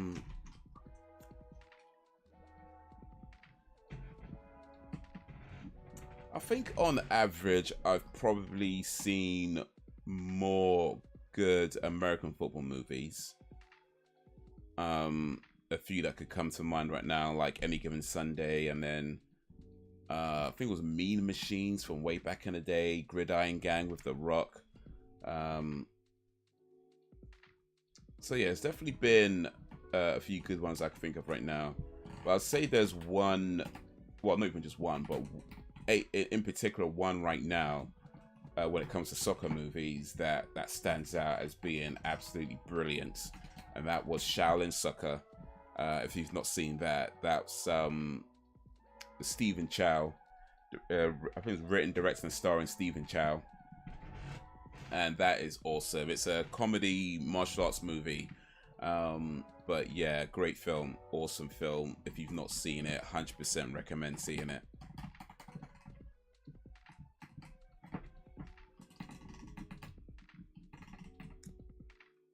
And now, iconic female country singer Larissa Lynn passed away last week.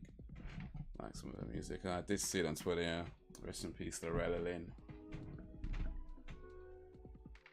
Loretta.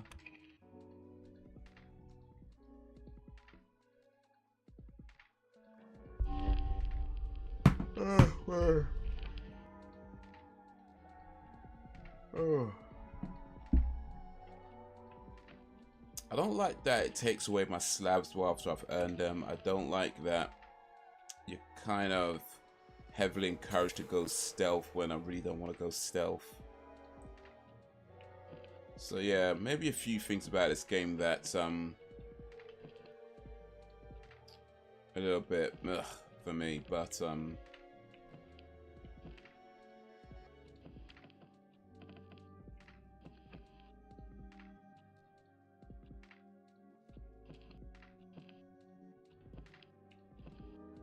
and also this bit here, it should let you know whether it's a morning, evening, or whatever, afternoon. So yeah, a few things about this game that kind of annoy me, I would say. I would still say overall it's a pretty decent game, but yeah, definitely a few things about it from a technical standpoint that I personally find annoying. I don't know what anybody else would say about that, but hey, they're not me, so.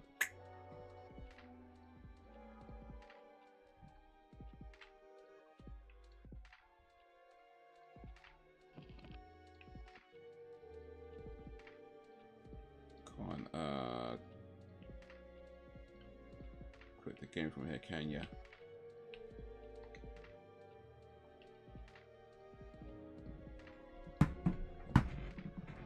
Gun was good. Stephen Chow is a good director and communicator. Yeah, I ain't seen a lot of his stuff, but what I have seen, yeah.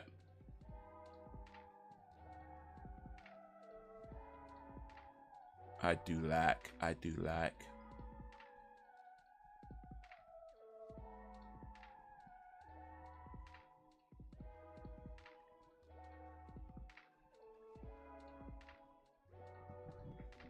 I've seen Shaolin Soccer and I've seen Kung Fu Hustle. Both of those are great films. I know you've seen a few others. I should probably get around to watching those at some point.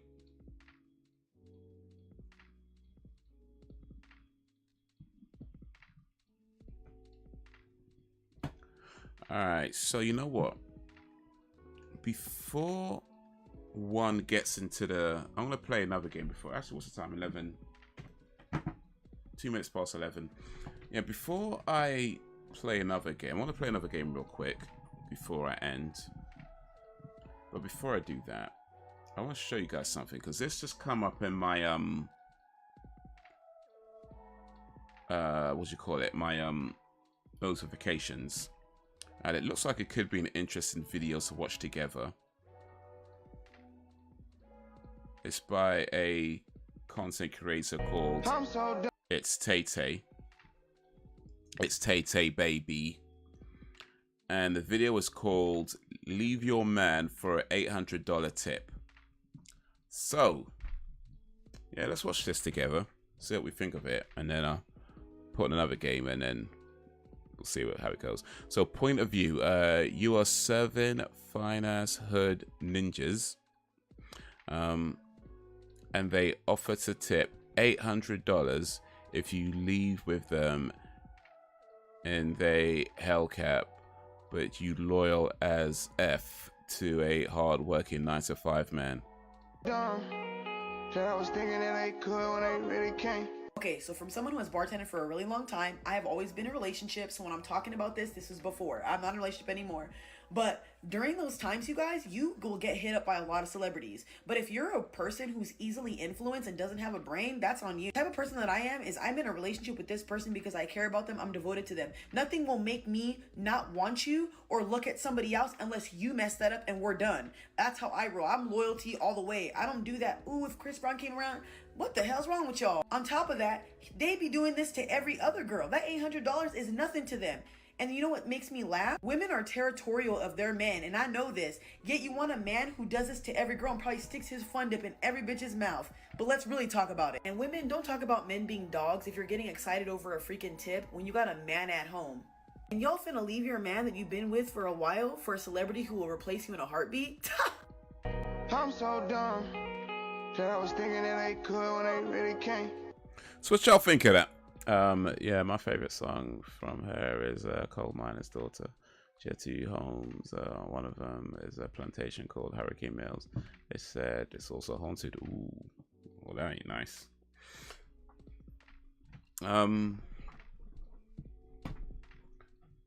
So let's say you got yourself a girl. Let's reverse this a little bit. You got yourself a girl, a good woman. You know, she's loyal, she's kind, she loves you, all that kind of stuff. Right? Works hard, blah, blah, blah, blah, blah. All that stuff, right? You're working as a waiter and some fine-ass rich chick offers you $800 if you leave with them in their fancy car. Are you taking that money? Or are you staying loyal to your woman? I guess that's the question. As I play, what should I play?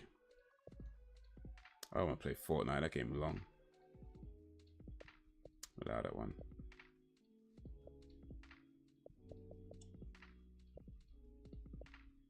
Enjoy a little Discroom.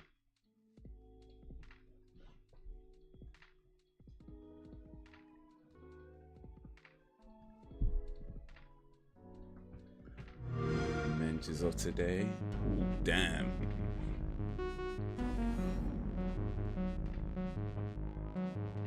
Yeah, to be honest, I feel for myself, I mean, it's always easy to talk about these things when you're not in that position, right?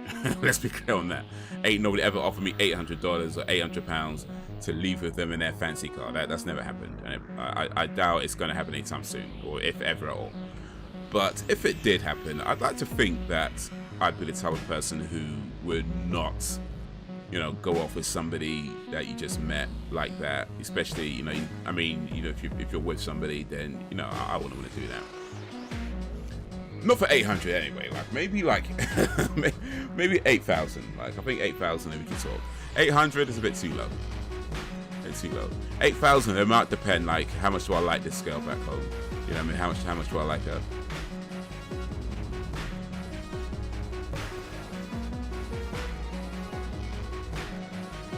A lot of chicks and tricks of cheating left and right. Yeah. But I mean, if you're with someone that isn't doing that stuff, are you leaving for $800? Are you? That's the question really. You got a girl, yeah. She's not cheating on you. She's not doing none of that nonsense. You know, everything she's doing. She's good. She's like got your back. All of that, right? Are you leaving her for $800? Is the question. Are you leaving your good woman at home for $800 to go with some hot rich chick in a fancy car? That's the question. I ain't talking about if you're with some girl that's like sucking all kinds of dick. I ain't talking about that. You're with a woman who's loyal, she's good, all of that, or everything you want in a woman. Are you leaving her for $800?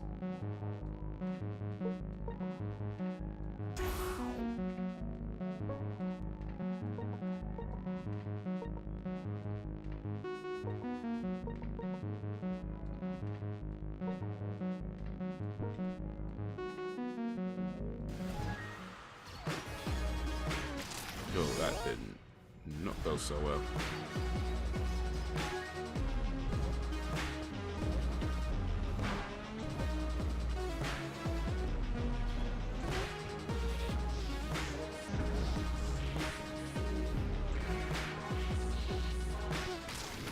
Oof.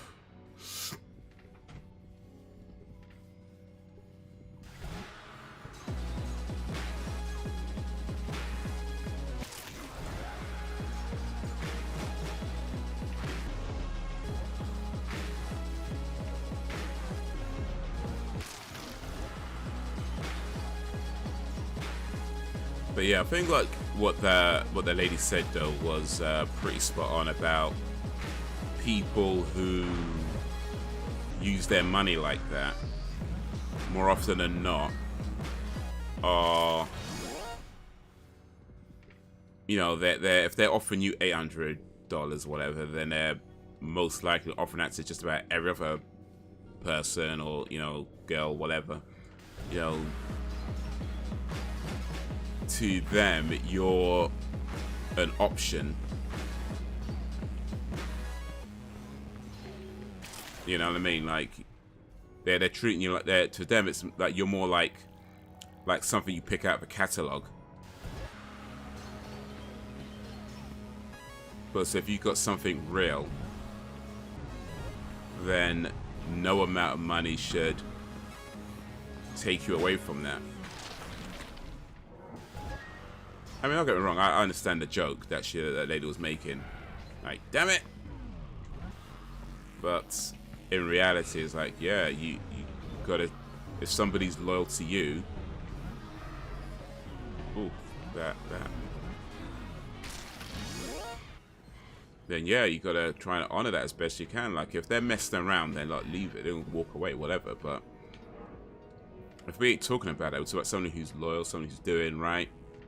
Unless they're an arsehole. I mean, just because somebody's kind, don't mean they're not an arsehole. Let's be clear on that. But then at the same time, if that's the case, then yeah, you don't need to be there anyway. It's not even an issue. Be away from that sort of thing.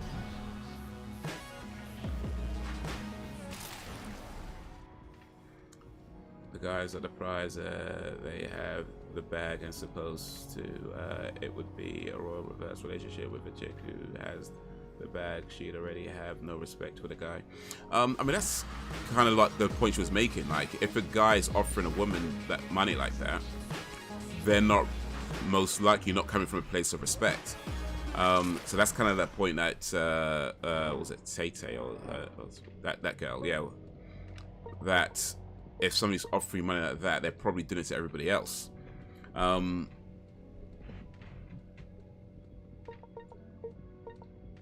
They're not trying to form a long-lasting relationship with you. They treat it, like I said, it's just more like a catalog. You know what I mean? Like, hey, you look nice, come over here, here's some money, leave with us.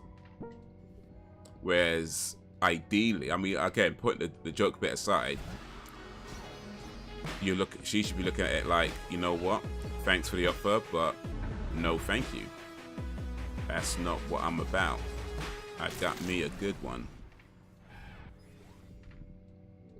In the news, there was shooting at a gas station after a homecoming game. It was teens and black teens. It was on the other side of town. Damn, man.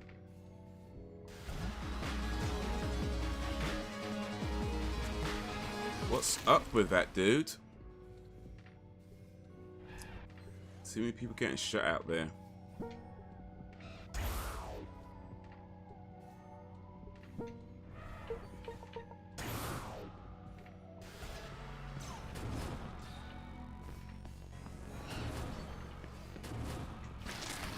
Fish, that's not help.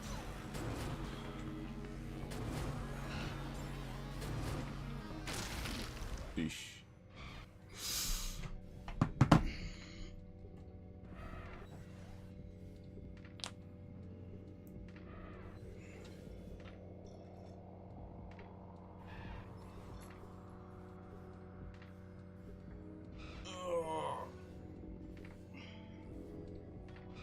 So let me ask you something, Brax.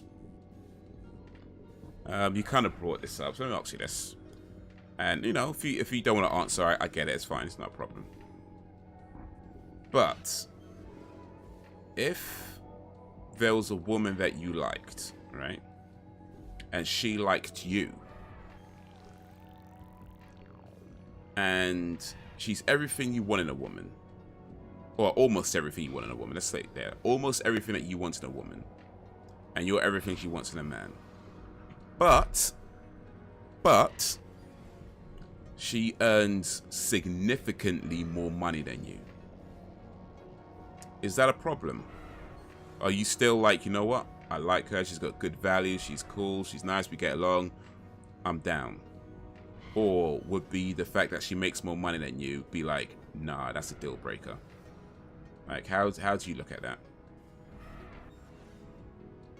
In fact, that's a question that goes to anybody who wants to answer it.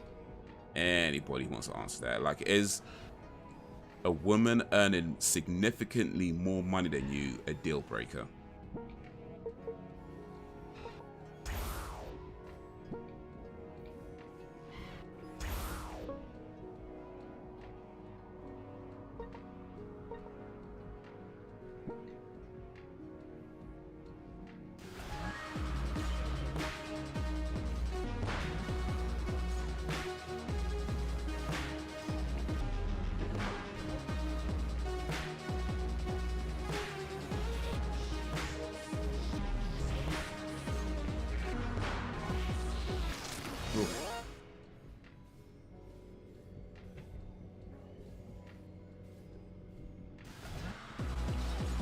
Because for me, it would not be a deal breaker at all. I honestly would not mind. In fact, I was in a position some years back where, well, I mean, the relationship didn't go ahead. It kind of fell apart anyway. But the lady in question, I mean, I don't know how much she earned, but I'm pretty sure she was earning way more than I was, or am for that matter. But yeah, I can say, although that didn't work out, the fact that she earned more money than me was not the issue. Those other problems.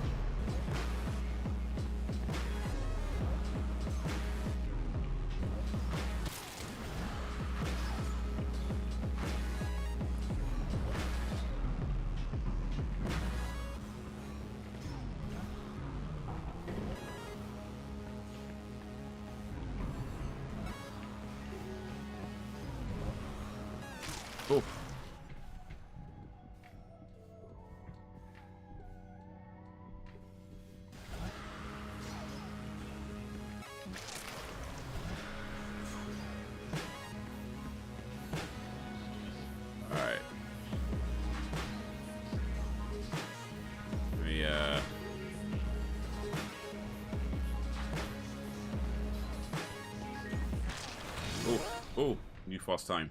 Well, new long time. Yeah, in between last year and this year, in this part of the state, it's 40th to 93rd homicide. And New Orleans surpassed Memphis, Tennessee being in the dangerous area. Man, that's sad, man. That's sad. Rest in peace. What up, Al Evans? Al Evans in the place to Bevins. What up? Was playing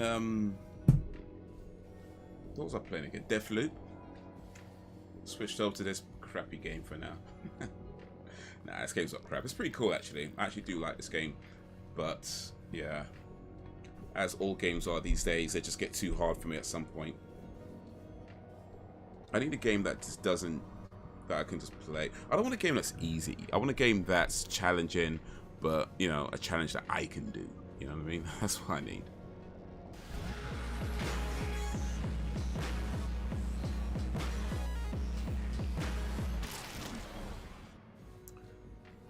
But how goes it, AE?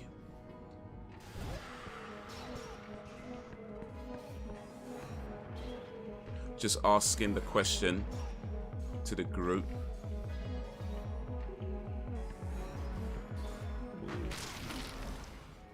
Yeah, it's hypothetical. I wouldn't even be with a chick like that. Okay, so I was just asking. So Al, I was just asking a question to the group. And if you'd like to share your thoughts on this, Brax just shared his. But the question is, if you meet a woman and she's almost everything you want in a woman, and you're everything she wants in a man, you get along, all of that kind of stuff, values, everything, all great, but she earns significantly more money than you. Significantly, not just a little bit, a lot of bit. She earns significantly more money than you. Does that matter to you? Like, do you still, you know, go for the relationship, try it, see how it goes? Or is that a deal breaker for you? Is that like, nah, just from the jump, from the very beginning, doesn't matter that everything else is fine, the fact that she earns significantly more money than you, just nah, that's a deal breaker. Brax just said you wouldn't be with a girl like that, so that's a deal breaker for Brax. Is that a deal breaker for Al or anybody else who wants to chat? Or if there's ladies in the chat, is a guy earning significantly less money than you a deal breaker? Like, how's that the other way around? Like I said, like everything, you know, she's like damn near perfect is what she is, but she earns significantly more money than you. And for the ladies, this guy, yeah, everything you want in a man, or let's say same sort of thing, damn near perfect, but he earns significantly less money than you. Is that a deal breaker? That question goes, that's Brax just answered it. Al, anybody else? Jakes, if you're still in the chat. Anybody else? Let's see what you're saying. Is that a deal breaker?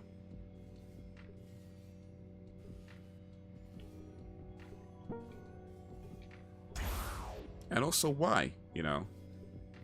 Yes, no, why? I suppose, there we go.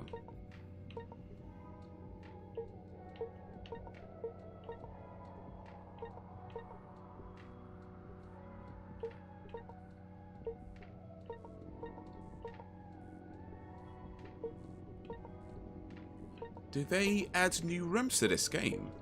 I feel like they add new rooms to this game. It seems like, I don't know. I don't think they have. But I'm pretty sure I've done some of these already, and it's telling me that I haven't. So I don't know if they're new rooms, or whether somehow my records got reset somewhere or something.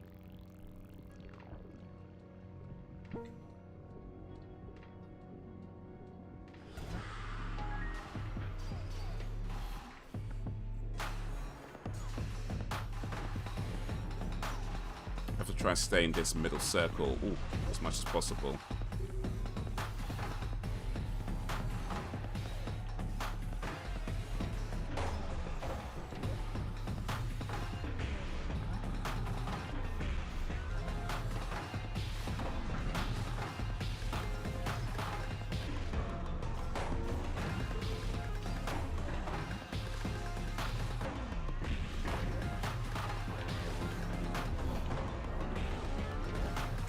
Ooh. 24.9 seconds, man. So close. Well, I mean, so close to 25 days.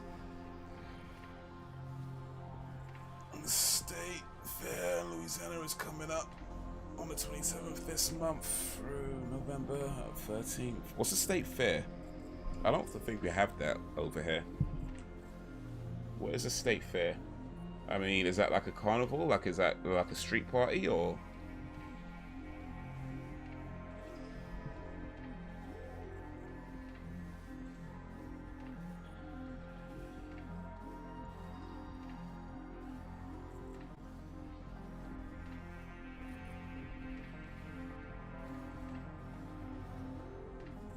I just searched State Fair and a movie come up from 1945. It's not quite what I'm looking for, but okay.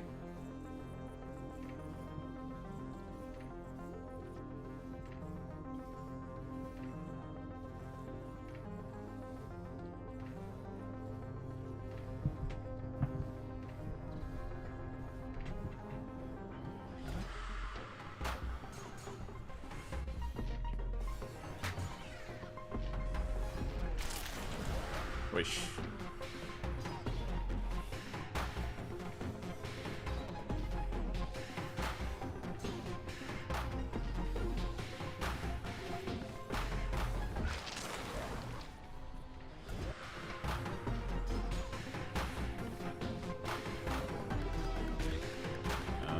Okay, so if I'm in that thing, it slows me down, right?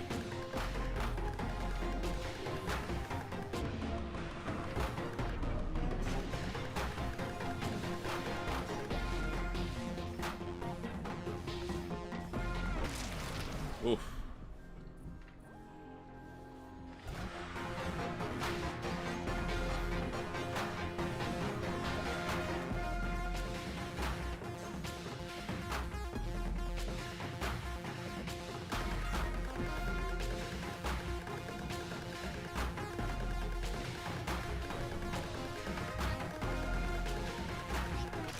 Oi. I'm trying to get to 25 at least. So I was so close to 25 before. If I can get to 25 seconds.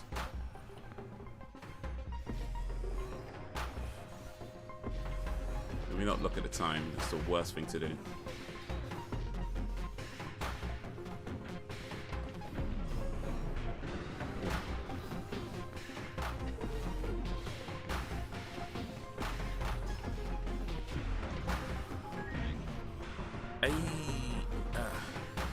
I did it. Oh, I did it though. 25.9. Added about a second to my previous time. Bad boy thing. Oh.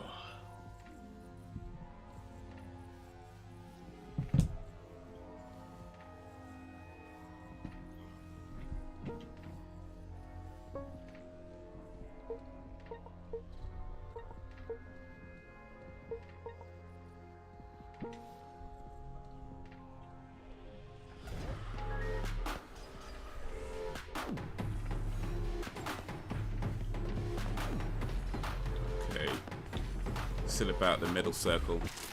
Oof. Could be better than 5 seconds. Yeah, like a big carnival. It'll be the 116th State Fair, and there's fairs all over there in Europe, dog. The fairs here in the US ain't got shit on the ones in Europe. Okay. So if it's like a carnival, I know what you mean. I guess we say carnival rather than fair, but yeah. I know what you mean. I know what you mean.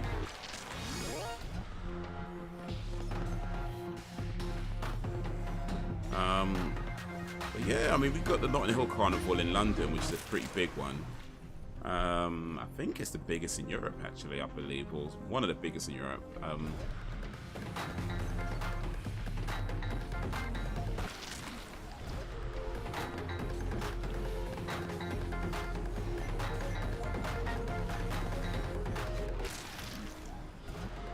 And because when we say fair, we usually say things like fun fair, and a fun fair would be like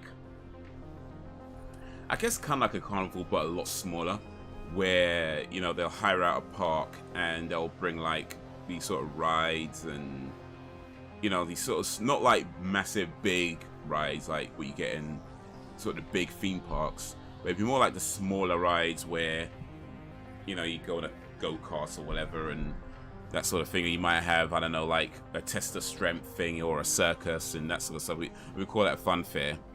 And there's a few that like Zippo Circus is probably one of the more long-standing popular ones, and then there's others like, I don't know, Georgie's something or other, George Irvin, I think. I can't remember these guys' names, but there's a few that travel around. But yeah, there won't be like a big street thing. It'd be like a park that gets hired out, and then they'll set up, be there for a little while, and then move on to some other park.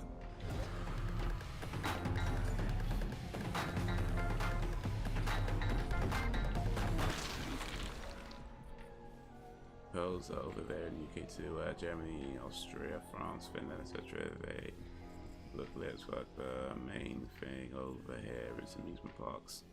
Yeah, so the amusement parks we have over here would be things like Chessington, oh, what are they called? What's the other one?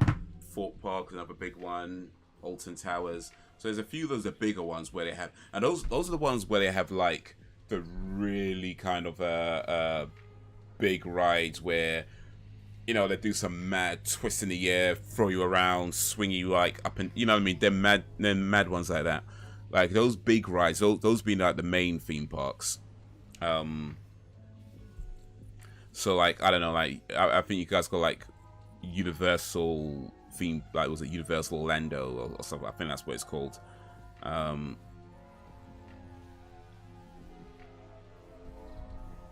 You know, something like that, and it'd be like that, but I guess not by Universal, but some other, whoever company runs them. But the type of rides that you get in those sorts of places, like the big giant twister, dipper, double dipper, you know, them big mad rides like that, those would be the main theme parks, not like the traveling ones. The traveling ones would just have like smaller versions of everything, really. Have a Ferris wheel, go up and down on that. Theme parks, I mean, sorry, the fun fairs are good for like having a theme park kind of a day, but without being absolutely scared shitless. Like that's what the fun fairs are good for. Like you could be pretty okay that your lungs are going to be intact by the end of the day. Like you're not going to be screaming so much that your lungs just fall out. Yeah, man, the junk food and shit, a lot of it I don't fuck with, like fried Oreos, huge ass cinnamon rolls. I like cinnamon rolls, but I like Oreos crushed into vanilla ice cream. I mean, if you're at the fair though, I mean, you gotta treat yourself though, right? You know, get the candy floss and all that.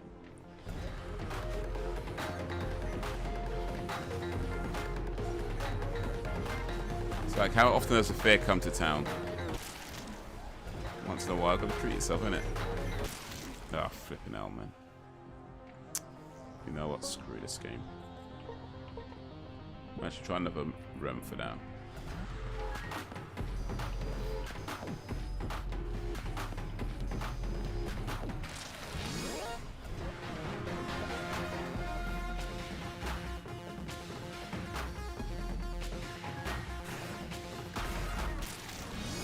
Oh, it gets to 10 seconds at least.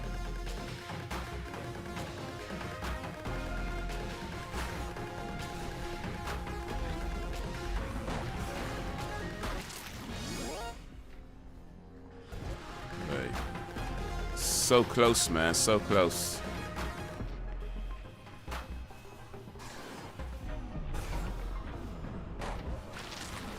Ugh.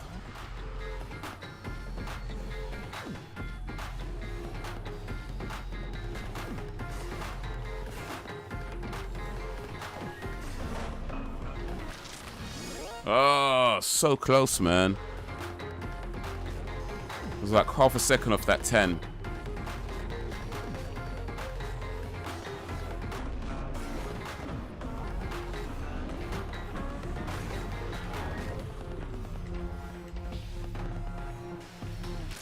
Oh, got him. 12.4. Bad boy thing.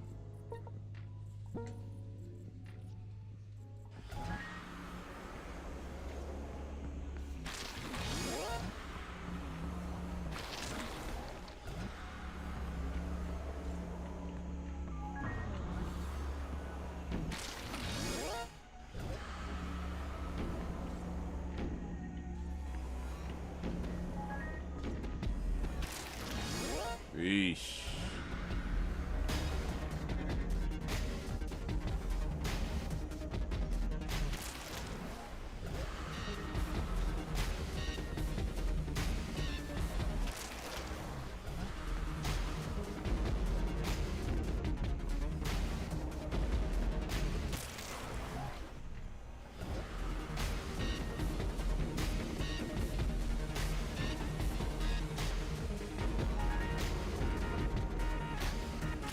Oh!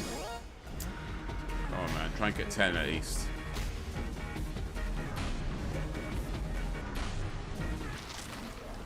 Hey.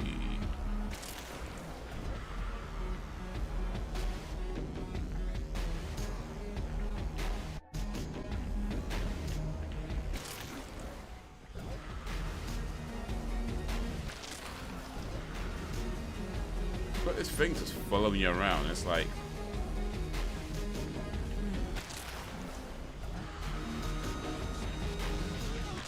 Ugh.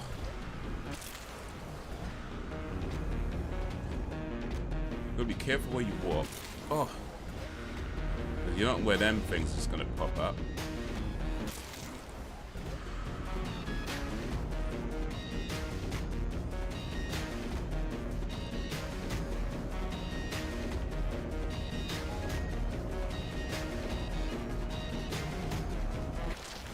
Oh. Got it for 13 seconds though, so did it right still, did it right.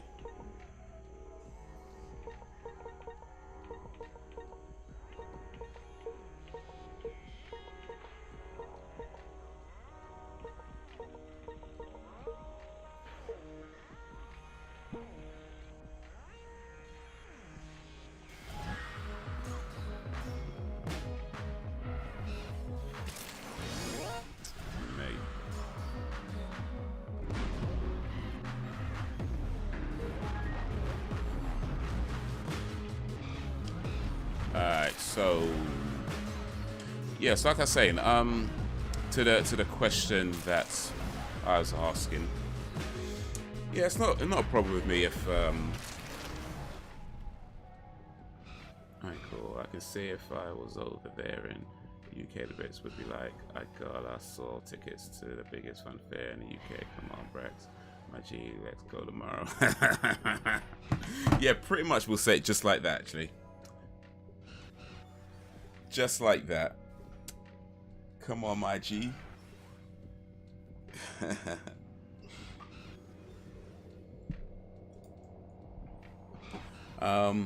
But yeah, to the question I asked earlier, yeah, I don't believe I'd have an issue with a woman earning more money than me. Quite frankly, and the money that I earn, it's not even that hard for somebody to earn more money than me. So, do you know what I mean? It's kind of like one of these things where it's like, I'm not sure that's an issue that benefit. That's a thing that benefits me to get stuck on, that she earns more money than me. I think a lot of people earn more money than me for one thing. But yeah, I mean, I just don't think I'd have an issue with it. I mean, at the end of the day, it's like somebody's gonna earn more money than somebody. So what if it's her? You know what I mean? That being said, I know there's some ladies out there that have an issue with guys that earn significantly less than them. So like I was saying before about the lady that I met a few years ago, it wasn't an issue with me that she earned more money than me, but it might have been an issue for her that I earned less than her. At least not, maybe not directly an issue, but certainly indirectly an issue, as she was looking for the type of life where, you know, she can get married, quit her job, and then her husband pays for everything. You know, she was looking for that kind of life. I was like, that's not me. That's not me. And if you're, if you wanted me to pay for everything, then we're gonna be living poor. You know what I mean? If I have to pay for everything, then we are gonna be living poor. Like we ain't gonna have that much. You know what I mean? We're not going cinema every week. We're not that. We're barely doing Netflix. You know what I mean? Like if I'm paying for everything.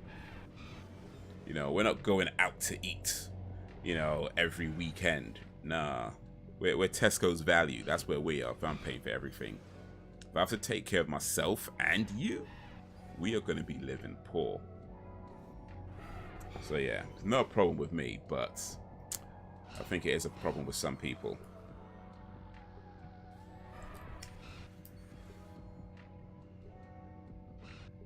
But hey, that's how it goes, man. Such is life. Eventually you meet the right one.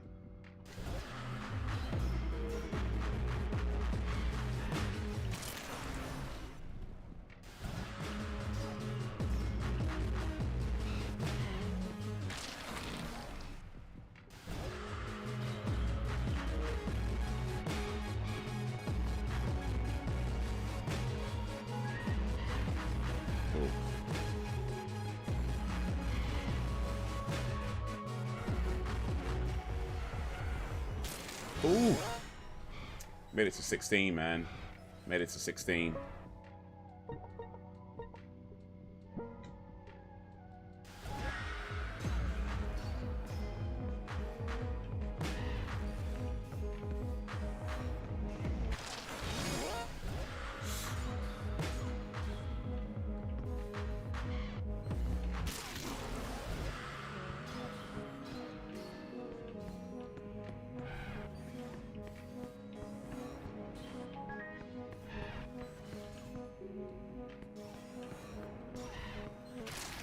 Oh.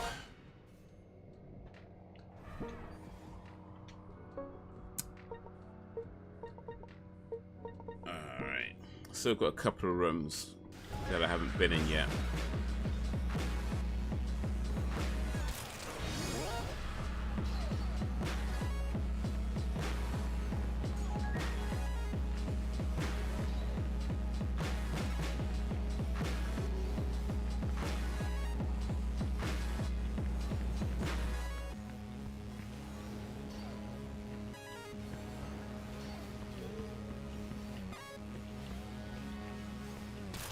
Oh.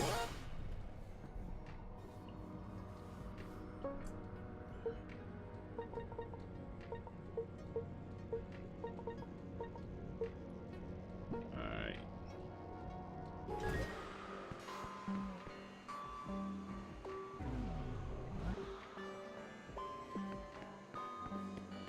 I'm not sure what I'm supposed to do in this room.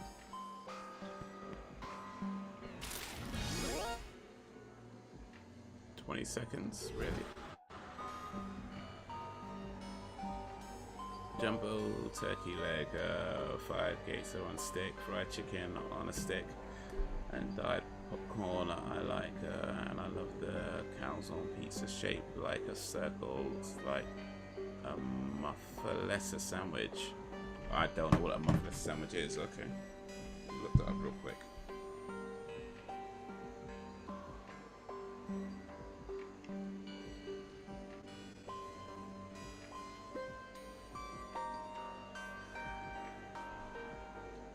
I found it.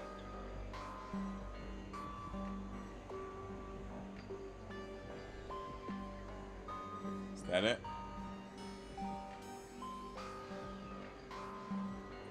What are we talking about?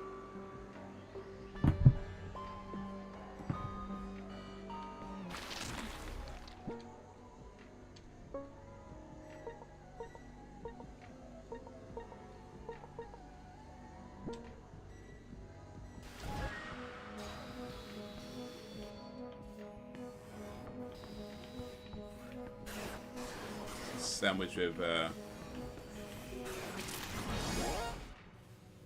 I made it to 10 seconds. We good.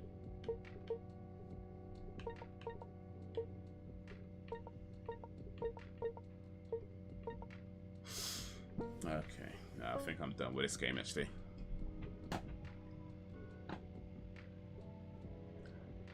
I think I is done with this game.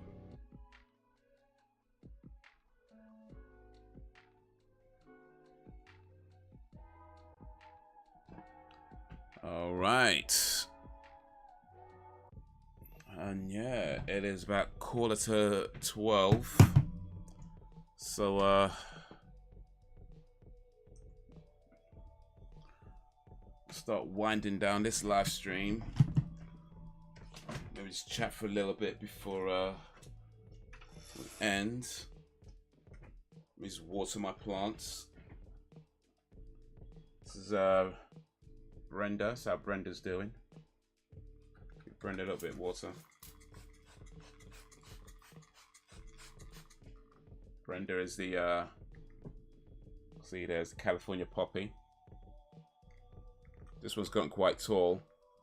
Got a little medium one here and a little one down here. I don't know if you could tell, but some of the leaves have gotten brown. Or sort of brown in. So gonna make sure I'm just getting enough water. And then Frederick over here. Frederick is the Chinese elm bonsai. There you go, Chinese elm bonsai. Frederick is what, almost 3 months now, I guess. Yeah, almost 3 months old. I think both of them about 3 months old now. Is it 3 months? Yeah, it was same day, 17th of July. So they're both almost 3 months old. Frederick's gotten real tall. This one here is about 8 inches. Maybe a little bit taller, but I don't want to pull it to measure it properly. But right here, like this one's about 8 inches tall. This blade here. So yeah, it's gotten real tall. I don't know if you can tell, but some of the edges as well. You probably can't tell because it's really small, but some of the edges have gotten a bit brown. So I'll be careful that get enough water as well. But this one is a bit more prominent, but still might be hard to see on the camera. But some of the edges have gone a bit brown. Some of the tips rather gone a bit brown, so I've got to be careful. Make sure you get enough water and enough light.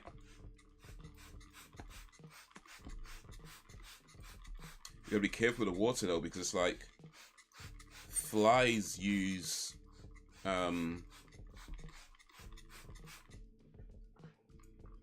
water the leaves a little bit. Flies like to use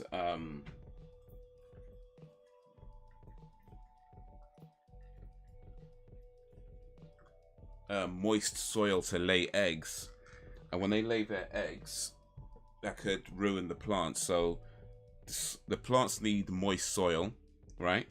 But flies use moist soil, so it's kind of like you don't want to keep, you definitely don't want to overwater your plants, because that could be an issue. But you want to make sure you get enough water, but then of course means flies come in and that could be an issue. So there's definitely a balance between trying to make sure they get enough water and not so much that you keep getting flies hanging around trying to lay their eggs in the soil. Yeah, that's one of them. A place across town on the other side of the river has a great muff lettuce, tasty as well. Nice. Yeah, especially they be saying it to me, my G, my dog, my homie, player, my G, along with mate. Mate, yeah. Mate and bro are probably like the popular ones. Mate's probably the most popular one, I reckon. But brother's pretty popular actually. You might hear brother a lot. Bro is maybe becoming more of a thing. But yeah, bro, bruv, mate is probably the more. I say between brother and mate are the ones you might hear the most. And then bro, you might hear things like dog, homie. People do say them, player as well. People do say them, but I think when people say those ones, it's more like a purposefully mimicking the American slang, and not so much something that British slang uses innately. You know, so but yeah, you might still hear that as well. Or my guy, my G.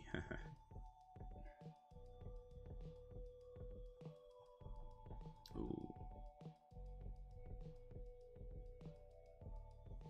Yeah, I might try going some weeds next, actually. Oh, Joe Biden said he's gonna make marijuana legal nowadays. Is that all states? I might say I could grow some marijuana. It's not legal over here, but if I can grow some secretly, because it can't be that hard to grow marijuana, I reckon. It can't be that hard. And you know, I ain't saying I'm gonna smoke it. I'm just saying, grow some herbs.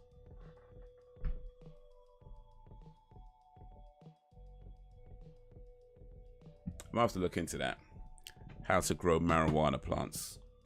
Can't be that hard.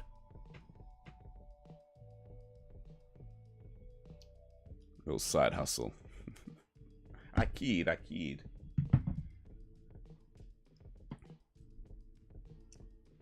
Yeah.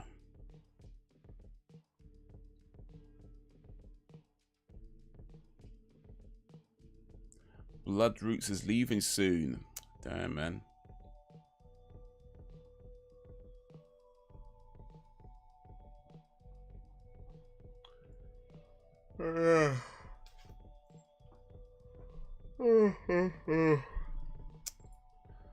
Just might end up with a long day ahead of me tomorrow, so it's time to start winding down, guys. You have been awesome as always. I appreciate you and all that you do. Thank you for keeping me company. Thank you for keeping it lively. The village is strong because you make it strong. We're only going to get stronger until whenever, if ever. Oh, wait a minute. Next live stream should be Monday, watching Blackula for movie nights. It's on Amazon Prime. You can get it for $5.99 to buy, or you can rent it for like £3, something or other. Of course, you don't have to do any of that if you don't wanna. You can just come along and still have some fun. But yeah, Blackula from 1972, blaxploitation at its finest. That's this Monday, 8:30 p.m. GMT-ish. Make sure you got your notifications set and all that kind of stuff. And yeah, hopefully, God willing, see you Monday. Maybe try and post a video too during that time if I get time for the inclination. Other than that, yeah, till whenever, if ever. Peace.